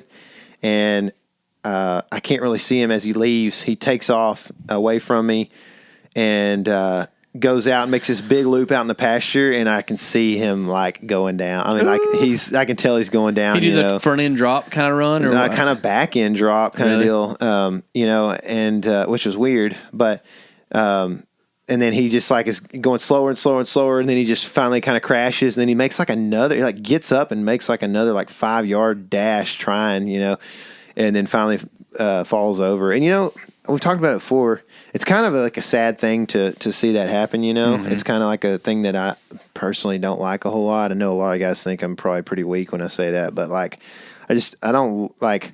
I like to see them go down because then I know. But at the same time, like I wish they would just like drop deader than a hammer. You know what I mean? Instead of like suffer for 30 seconds or whatever. Well, I don't know if you could use the word suffer. Struggle, die. Yeah. Because quite honestly, there's not a lot of pain involved with that death. I don't think. I bet they're freaking out. Yeah. So maybe there is. The does freak out when a dude stands up in a tree, too. You know what I mean? It's the same kind of freak out, probably. Dude, whitetails freak out a lot, so probably getting too abnormal of a feeling for them. Yeah. But you're right, either way. But then there's also, like, kind of talk about this before I do the rest of the story, but, like, there's also, like, a part of, like, there's a part of remorse on the property, and this is weird because it's a small property and this deer doesn't live there 100% of the time. Doesn't even live there 50% of the time, probably. I mean, literally outside of the rut, doesn't live there at all. There's like this like remorse that like I just shot this thing that I've been chasing and seeing on my property for several weeks now or whatever, and like it just feels more empty. Like my property felt more empty. It's like, well, I don't know. It's just a weird feeling of like satisfaction meets like crap. There's nothing else to do. How many days did you hunt your property? I hunted deer there. Pretty much almost 18 in a row. Yeah. I mean, I missed 2 days for Kansas and I missed 1 day on my, own accord. Mm-hmm. So I have 15 days almost in a row. Probably quite a bit more outside that too. Yeah. There were several days I've hunted in October. How many days have you hunted your property since you shot this deer? 0. Yeah. That's empty, man. I know. You just think, you just like, man. And I put corn out yesterday because I don't want to just like give up on the deer and be like, oh, I hunted them, and now I did what I needed to, and now they can go wherever, Like I kind of want to still give them food to eat. And that's why, honestly, it's there's always hope here in late December because you're thinking, well, maybe so-and-so killed a deer 2 weeks ago, stopped running their feeder, and this deer, I'm going to have a new buck show up. But it's a lame thought, but that's kind of the world we live in down here. For sure. So like there, those are kind of some of the thoughts that like went through my mind or whatever. But the, the shot ended up being just money, man. Like hit kind of the back, somewhere in the back couple of ribs or whatever. Went through, quartered away, and blew through the front of. I don't know. I feel like it was like where the shoulder blade meets the whatever that bone, hard bone below it is. It was like right on the point of that. Yeah. The shoulder right there. Scapula meets the humerus, maybe. I mean, it was right in there because it was when we started to move him. It was like floppy, broken. Yeah, it was floppy. The arrow that day 6 went like. You said, hard. I broke his shoulder. Yeah. I remember you saying that. It made sense to me because there was a bunch of blood on the feeder pin and it was bowed out. And I think when he went to jump, he didn't quite clear it at first. Because that leg was down. He cleared it, but he just kind of probably went chest first into it, and got through it. But he wasn't like, it didn't seem like he was running weird. It was kind of a weird thing, Yeah. But it was like big time floppy. Like it messed it up, man. Yeah. For sure. I think complete pass through. I'm going to start hashtagging bad through the bone. I kind of like it. Yeah. I mean, them things like every arrow I've shot, I guess this year has been Smoke City through, complete pass through or whatever. So pretty sharp and heavy arrows, and this deer, when I got up on him, we kind of had, I don't know, what the footage is going to look like. I haven't really looked at it a whole lot yet. You had your son with you. And so it was me, my dad, and you and Stone trying to make the end of a hunting video. Yeah. And so who knows what it's going to actually look like because basically, Stone doesn't like wearing clothes. And it was cold that morning. It was real cold for a baby. And so, he was kind of being a little bit fussy. And so my dad kind of had to run the camera for a little while there until you kind of got him fixed up a little bit and you helped. So I don't know what the recovery looks like from a video standpoint. But I know that when I got up there, I haven't seen a Texas deer up close in a couple of years. and I don't know if I've ever seen a buck really up close outside of Texas. a public land spike. Yeah, it's true. And so, I guess I had the one in November, but that was a pretty big deer. Yeah. But like, and it was a bigger deer body wise than this one. Yeah, and but the disproportionality, if you would, of antler to body size on this deer is what's astronomical. Yeah, for sure. He's this huge rack. It is, man. Like, this deer, I had walked up on so many, and we literally just, less than a week before, were messing with your buck, big old giant Kansas, 11, with mass. Which is the opposite. His body's so big that it makes it, you don't really realize how big of a rack it is. Dude, it's unreal. Like, those deer, man, and the deer in Illinois, I should kill the deer in Illinois. I killed, the deer in South Dakota, those deer they have to endure some crazy winters. So they are big even if they're 1 or 2 years old. Mm-hmm. You know what I mean?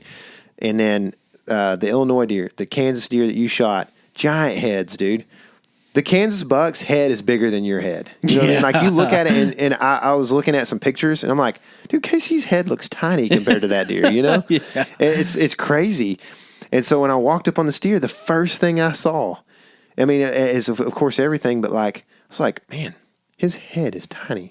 Yeah. And it's really not tiny. It's just smaller than a Kansas deer with a big giant head, Yeah. So, 4 or 5 days ago, we had a deer strung up at my house that just it's a different looking critter. Yeah. So it's kind of just, it was kind of a weird thing where all of a sudden I had this, for the first time in a while, this kind of ground shrinkage, I guess you'd call it. And I'd say this because, like I said, we try to be transparent, truthful, and I don't want this to sound distasteful at all, because it literally took all of 45 minutes and kind of getting him over into an area where we could set up and do some talking and some shots afterwards.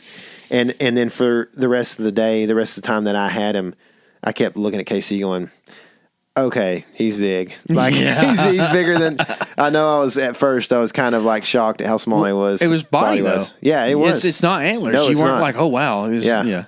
And so, I kept looking at him and going, man, he's big. And then I started thinking about it, and I was like, man, for East Texas, his body is not bad, No. Like, it's just different than It's Kansas. a cool looking critter. So, Their hair is so much different. Dude, it's nuts, man. Yeah. It's like skinning a rabbit. It's like the difference in that deer and a Kansas buck is like the difference in a Kansas buck and a mule deer. Yeah. Like, they're almost that far apart. Mm-hmm. It's wild. Yep. But ended up, killing what may be the biggest deer in my life. I haven't measured him yet. He's at the taxidermist.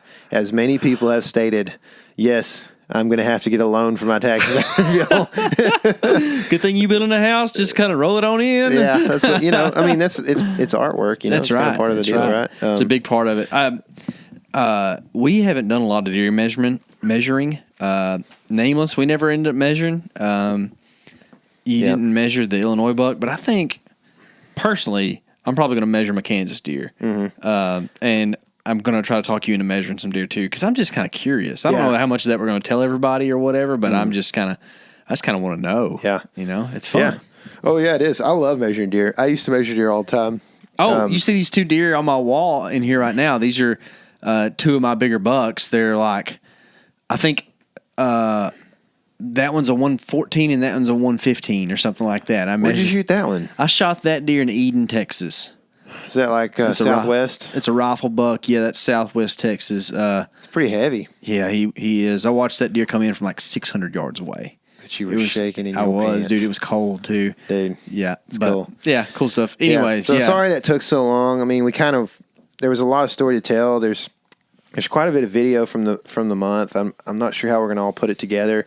And frankly, like, I'm to the point where in the storyline, the chronological order of the season, I am at the editing of my buck and all the footage from November on the property.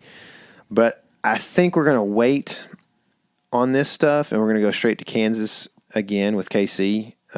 And that is going to be the best video you've ever seen. I'm telling y'all, dude. I started looking through the footage and putting it together last night, and like, if this thing doesn't go viral, there's something wrong with YouTube or something, man. Because this is like, the celebration especially is one of the greatest moments I've ever seen, dude.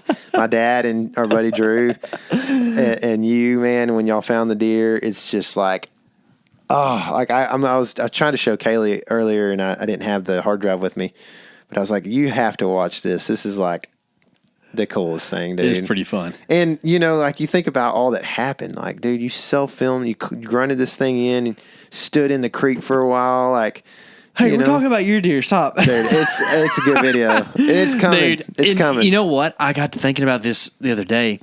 I don't think I've seen that footage on a computer screen. I only watched it on my my camera. But even more so, since I had Stone and that day with your deer was kind of rushed because you left for Kansas that next day. Dude, you want to talk about exhausted when I got home? Yeah.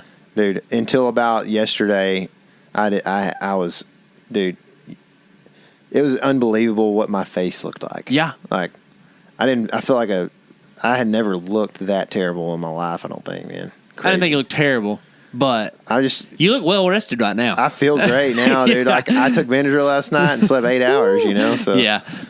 But I got to thinking about this yesterday. I was like, I've never seen the footage of Tyler shooting this deer. I haven't seen it at all. So when the doe blew, he basically, I think he turns like a 180 or so. He's still in the frame. His antlers aren't. Mm-hmm. So, sorry if you're that kind of guy that wants to see his antlers while I'm shooting him. That means that you need to be the kind of guy who wants to come be our cameraman for free. That's exactly because, right. Dude, self-filming, my deer's antlers aren't in the frame either. Are they not? Well, they are a little bit, but like I think it's like the back of his rack or something. You want to try to get a deer center frame self-filming, it is hard to do. Dude. It is one of the hardest things to do. It is, man. Because you got to draw. You got to get your camera position. You got to draw and then hope that he doesn't move anymore. Mm-hmm. Well, my buck ran 10 yards at me after I drew. You know, it's like, what's going on? Yeah, but I did shoot it in 120, so like, even though it's out of focus, you'll be able to see it in slow motion. And I want to make this point because we were talking about it earlier. The shot is as good as I could have asked for. Mm-hmm. I have my 30-yard pin shooting like 2 to 3 inches low. And I did not think about that 1 minute when I put it on him, but he jumps the string pretty good. Really? Mm-hmm. He's at 28 or 30? 29, I think, is what I ranged him actually, yeah. I think it actually was 29. That's jumping distance right there. I know. And so I hadn't slowed it down completely. I really just like scrolled through it when it was on the, in the clip or whatever. But I hadn't run it in slow motion, but I bet you, I can almost guarantee you that 2 or 3 inches made a huge difference for me. So, and I'm not saying that's for everybody, and there's going to be people that are like, man, this guy's an idiot. You need to put it shooting where your pin is. And I think there's different ways to think about it, and I've thought about that too. But you've killed 3 Pope and Young deer this year, so they can probably chill with the I words. You know what I mean? Yeah. But it's just, I understand. But like in the heat of the moment, it worked perfectly because I didn't think one bit about where should I aim low. Mm-hmm. I put my 30 where I thought I wanted it to hit, and it went 2 or 3 inches low. And I think when you get into a stressful situation, that's where something like that pays off. You know what I mean? Coming from a guy who hit a deer too high last year, like, dude, it is hard to say, I need to aim lower than what I should. Yeah. Like that is a hard thing to do. It is, man. Especially when the deer wasn't on full alert 2 seconds ago, and now all of a sudden he is when you're at full draw. And it's like, so you've been dealing with this deer for, a minute or whatever the time is that you've known about this deer coming to you, and he's been completely okay and not going to jump the string until all of a sudden something weird happens and he catches you drawing at 30 yards or you grunt stop him at 30 and it's like, oh, major time string jumping distance, and he's on edge, and he's a public land deer. It's been hunted and shot at already once this year. It's like you just don't have the time to think about that in stressful situations. Where you can go, okay, maybe 2 or 3 inches. Maybe I should aim 2 or 3 inches high because that deer's not going to jump the string.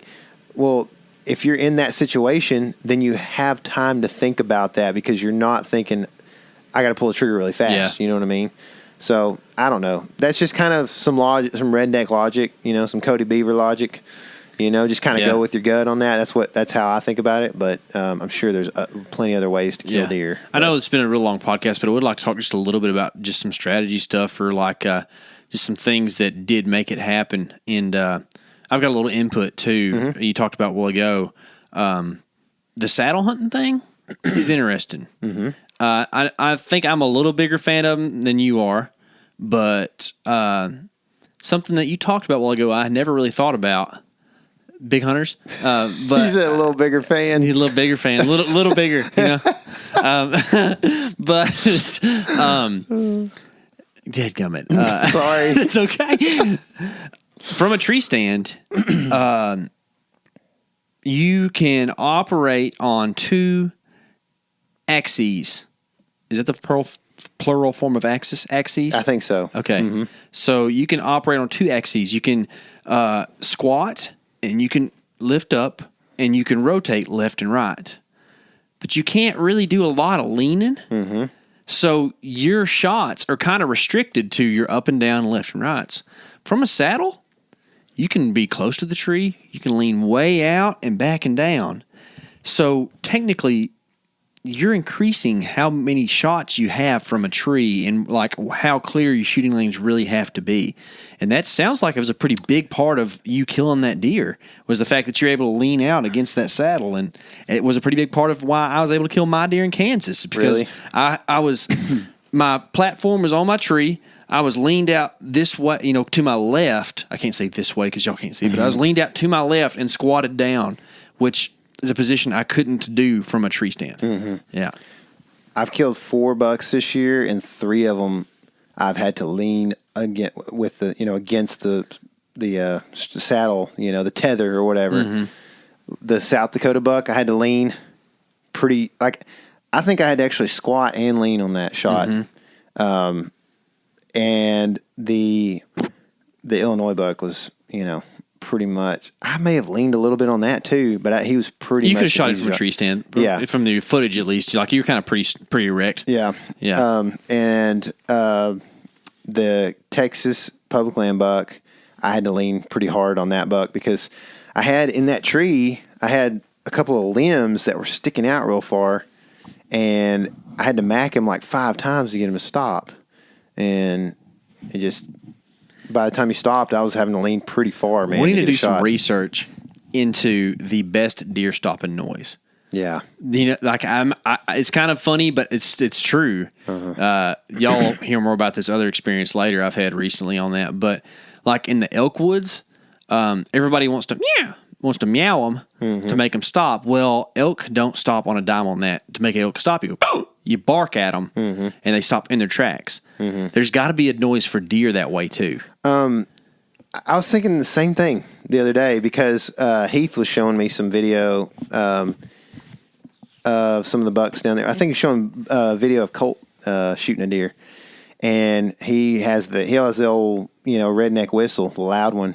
Yeah, and not necessarily the one where you put your fingers in your mouth, but just a loud, like thin lip whistle. Yeah, and so he hit that deer with that whistle, and it locked up, man. And looked, and I was like, "Dang, that was effective right there, dude." I can't do that at full draw. Ain't happening. I can't do it. Period. I'm not. Yeah, I don't really have a loud one like that, like a cowboy whistle or whatever. Yeah, exactly. I don't have the cowboy whistle. I got the musician whistle that's. Sounds like a bird, whatever. But back to your story, macking them doesn't always work. Yeah, when they're rutted up. But you said you leaned out pretty hard on that deer. Yeah, so 3 of the deer. I mean, that one and the next one, leaning was the key, man. Like, and who knows, like. You got a bigger platform, you may be able to back up a foot or 2 and get that angle still, Yeah, but you can only know about your situation that you were in. Mm-hmm. It's kind of like a hindsight's 20/20, but a different scenario, but kind of the same kind of concept, right? Yeah. Like you only know what you experienced. Yeah. But I don't know, it's kind of something I've been thinking about quite a bit. Like I did an all day sit in the saddle the other day, and it wasn't all that bad. Man, I just feel like I could not do that. Well, you can't do it no matter I what can't you're do it doing. on a regular tree stand either, man. There ain't enough Pop-Tarts in the world, man. Yeah. No, I do think that would be a struggle for me. I have loved the saddle more and more every time I've sat in it. Pretty much. I mean, that's kind of a weird way of saying that. I like the saddle more throughout the season than I did, in September or whatever. I still feel like, and I have narrow hips, okay? I still feel like my hips are always getting pulled in, and I can't quite get that figured out. I wish that didn't happen, but otherwise, I like that platform. Yeah, I would too. hunt in that thing not being a saddle. But we've talked about this. Like, I have a size 11 foot, so it's not that big, not small. It's kind of in the middle. But I feel like it too. I feel like I don't need a big platform, man. I feel like I can stand on that thing and just hunt. Yeah, I would like to have a bigger platform if there was somebody that would make one that was real lightweight. Yeah. But I do like the platform. I can most of the time in most trees I can stand on the platform and shoot from a standing position as well. So there's that. But I don't know. I don't mind it as much. I like hunting from a tree stand when I can, but and that's why you have private land, I guess. So that's you it. can hunt some comfortable stuff. That's one of the things I've got a list for next year. I've learned some stuff from you on your success too. I'm making a dang pen like you made, because I mean, seriously, the hogs were a problem for me. Yeah. You and I were going back there, like trying to get ready to go to Colorado. I'm like, hey, I need to go shoot some pigs, not because I want to eat them, because I need them to go away. And we did it. And anyways, I think it really did cause me problems, and why I don't have the bucks on my property like I did the year before, because it's ridiculous. And like you said, the feeder runs and the does know to be there at 5:08 or whatever the time the feeder goes off. And that the price on that, putting that thing together, was about half what I thought it was going to be. Yeah. So I mean, it wasn't terrible, man, at all. And if you're trying to get a wildlife exempt, which this is the business side of stuff, maybe we can talk about this a little bit. Sure. I know it's getting kind of long-winded, but I guess the short answer is, if you're going to get a property to hunt on and you're trying to make this work, we PO, right? So, like, every little bit counts. We're making sacrifices in other parts of our life so that we can have, these relatively small pieces of property compared to, what some people have. But anyways, you're trying to figure out how to not have to pay the man, and that's through a wildlife tax exemption. And to show those, you have to show that you were spending money towards your habitat improvements or wildlife management in some way, shape, form, or fashion. So, all that to say, you need to show some receipts anyways. Yeah. So, why not build a pen? If you're going to do something, do something that's going to actually help you kill whitetails. Yeah, 100%, dude. And I think it's the only way to, it's the only way to keep hogs out and make a food source for deer in a place that they can feel comfortable. And I have not had a picture of a hog on my property since the pen went up, I don't think. I may have had a couple, but but they're just passing through. Yeah. And I've even hand fed corn out of the pen now, and they're so distanced from my property. And what's funny to think about is that if the hogs will do that, think about the deer when you don't have corn, or when the hogs are eating your corn. Yeah. You know what I mean? Like, it's give them a couple of days, and all of a sudden the deer are not using your property anymore for a while. Let me ask you this. If I was constructing a pen, I would not have made it square, because I feel like that corner's weird. Do you feel they did some weird? I got some videos. Weird they get weird in the corners. Yes. So, do you feel like you would build it square again, or do you think it? I didn't originally. I don't think I really intended it to be square. I really wanted it to be bigger than it is. Yeah. Is it big enough? It's big enough. I mean, every deer, every buck, and which I didn't have just like a ton of bucks. I had a few, and all, as far as I can tell, the thing is you don't know which does, but I mean, pretty much every doe I imagine has been in that feeder pen. Yeah. But like, I don't think I've seen a buck on my property, I guess is what I'll say, that didn't go into the feeder pen at some point. So, and I've got 2 cameras on that thing, so I kind of, I'm kind of checking, like, I've moved them around a little bit the last couple weeks. I'm checking to see if deer are coming in, what time, where at on the feeder pen, or if they're just passing by the feeder pen. So I've got cameras pointing kind of different directions. So I'm kind of doing some tests, which is cool. Another cool thing about having your own private property is like you can do all kinds of tests and learn things about whitetails that you can't learn on public land. Good chance that camera's not getting stolen. It might. That but, too. Yeah, you know, Yeah. If you were to put a camera on a fence post on public land, it's probably not going to be there the next time you go by. Good chance not. That's a good. No matter how far it is in there. But dude, awesome story. Congrats on the big buck. I know I probably kind of made this drag on a little further than it needed to. I did the worst. Sorry. I'm sorry, y'all. Like I literally. that story had to have been an hour and 15 minutes. It was awesome. I loved it. A lot of times we start telling stories to each other, and maybe it's because I wasn't there for it, but like we tell the story for the sake of the podcast, and then the other guy's like, kind of glaze over a little bit. I saw all this happen in real time. It was, dude, freaking awesome story, and I can't wait to see that deer, on your wall and just kind of cement your place on that property. You know what I mean? Like he's going to... That deer's pretty special. Yeah, and you'll sure. kill more deer on that place, but like that's a cool one, man. Dude, and there's a good chance I don't kill a deer that big on that. Like I said, this is the biggest deer I've seen in East Texas ever. As far as I know, that's the biggest deer to come out of the county this year.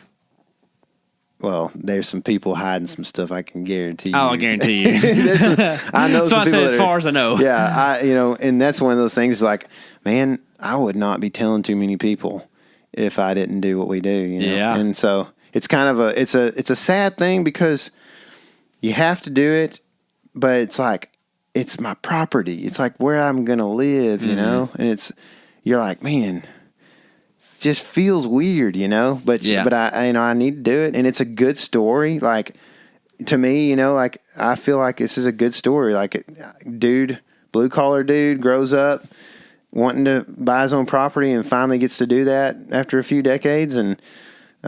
Kills a big deer. Works hard on it for the summer and kills a big deer on it, Mm-hmm. But I don't think that a deer that big is going to be on the property anytime soon again. So who knows? It might, but like that's a big deer. They just don't make a ton of those in our area. Mm-hmm. And well, that's one of the things we do around here is we hunt for age class a lot more than we do score, just because. If you hunt for score, it's a depressing place to live a lot of times. So, but hopefully, one of the cool things about having your own property is that maybe properties our size you can't manage for age class, but you can be selective for age class. You can say, you know what, I'm going to wait on that 4 or 5 year old to come out or whatever. So, and I've got it. I had a buck that's an older buck. He's not nearly that big or anything, but like you could tell he's an older buck, big barrel chest, small butt, and. That kind of deer, he kind of got a little dominance and stuff. Like, be a cool deer to kill, next year when he's even older, and real cool if he's around, Yeah, so. if he is, that's the thing, man. But awesome story, dude. I was gonna also mention before we get out of here, we're planning a pig hunt. Yes, we got to talk about this. Yeah, so this is like an open to the public pig hunt, but we're not going to open it up to the public. I guess it's a weird, I don't know how to say this. We're not going to just say on the podcast or in social media exactly where we're going and when the hunt's going to be. But it's going to be probably in February, and we're going to find a way. We've got some ideas on what we will do to basically be able to take attendance, I guess, to know who's coming, because we're going to do some cooking. We're going to feed y'all, so we got to know, and we can't have 40 RSVPs and 400 people show up. Exactly. Yeah. So we're gonna find a way to try, and we've got some ideas, and we'll try to announce this when we do.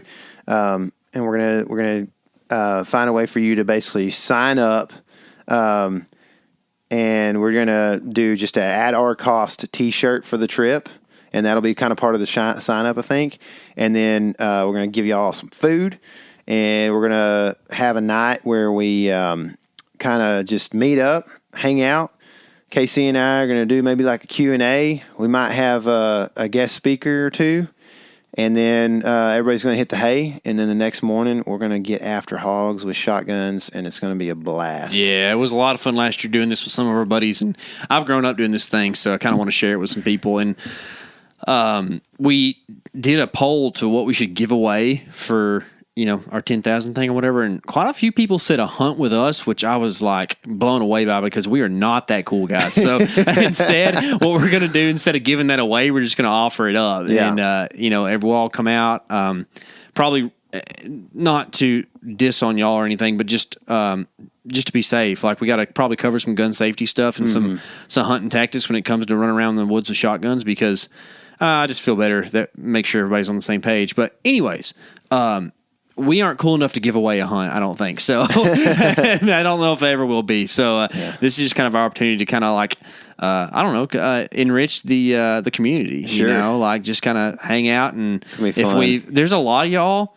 I'm talking to you, Presswood, that like we're bros with that we've never actually even met in person. You know what I mean? So it'll be a good chance for that. For sure, man. Yeah. I'm pretty pumped. We're gonna try to get this kind of as far as the date goes.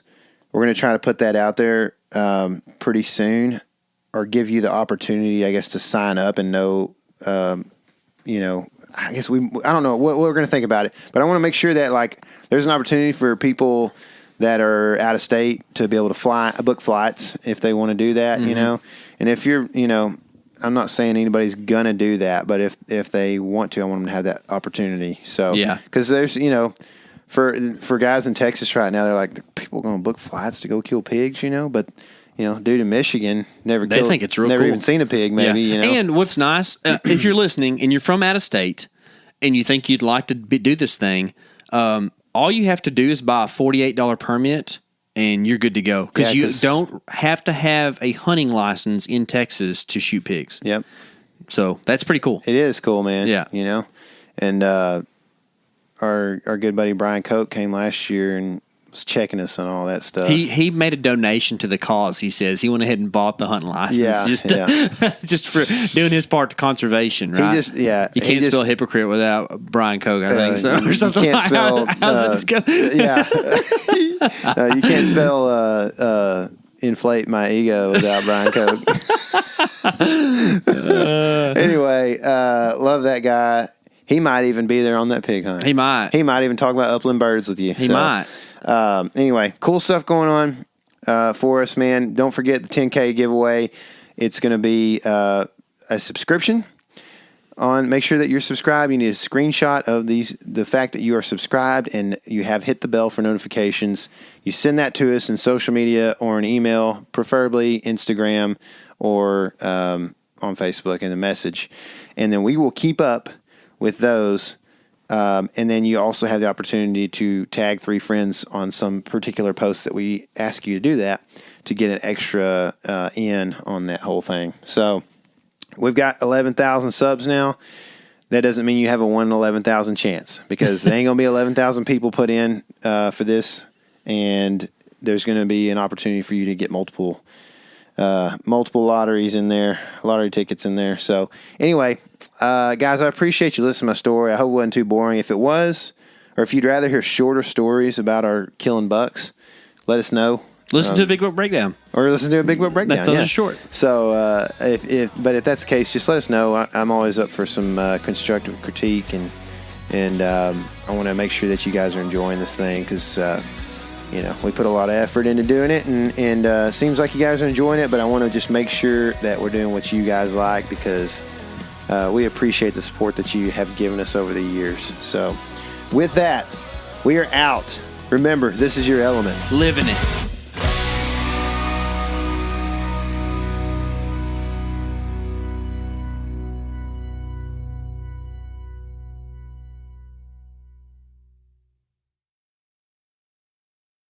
Hey guys, turkey season is in full swing right now, and if you are planning on getting after it, make sure to pick up some Meat Eater Phelps turkey calls to stuff into the old turkey vest or into your fanny pack right now. I carry a few different things. I like to use mouth calls, and I like to use pot calls.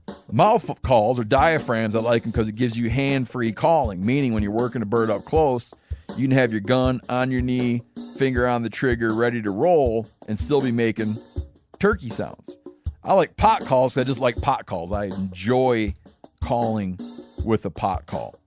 Whatever direction you go, including a box call, which I don't personally use too much, but they're fun and great, and I started out with them.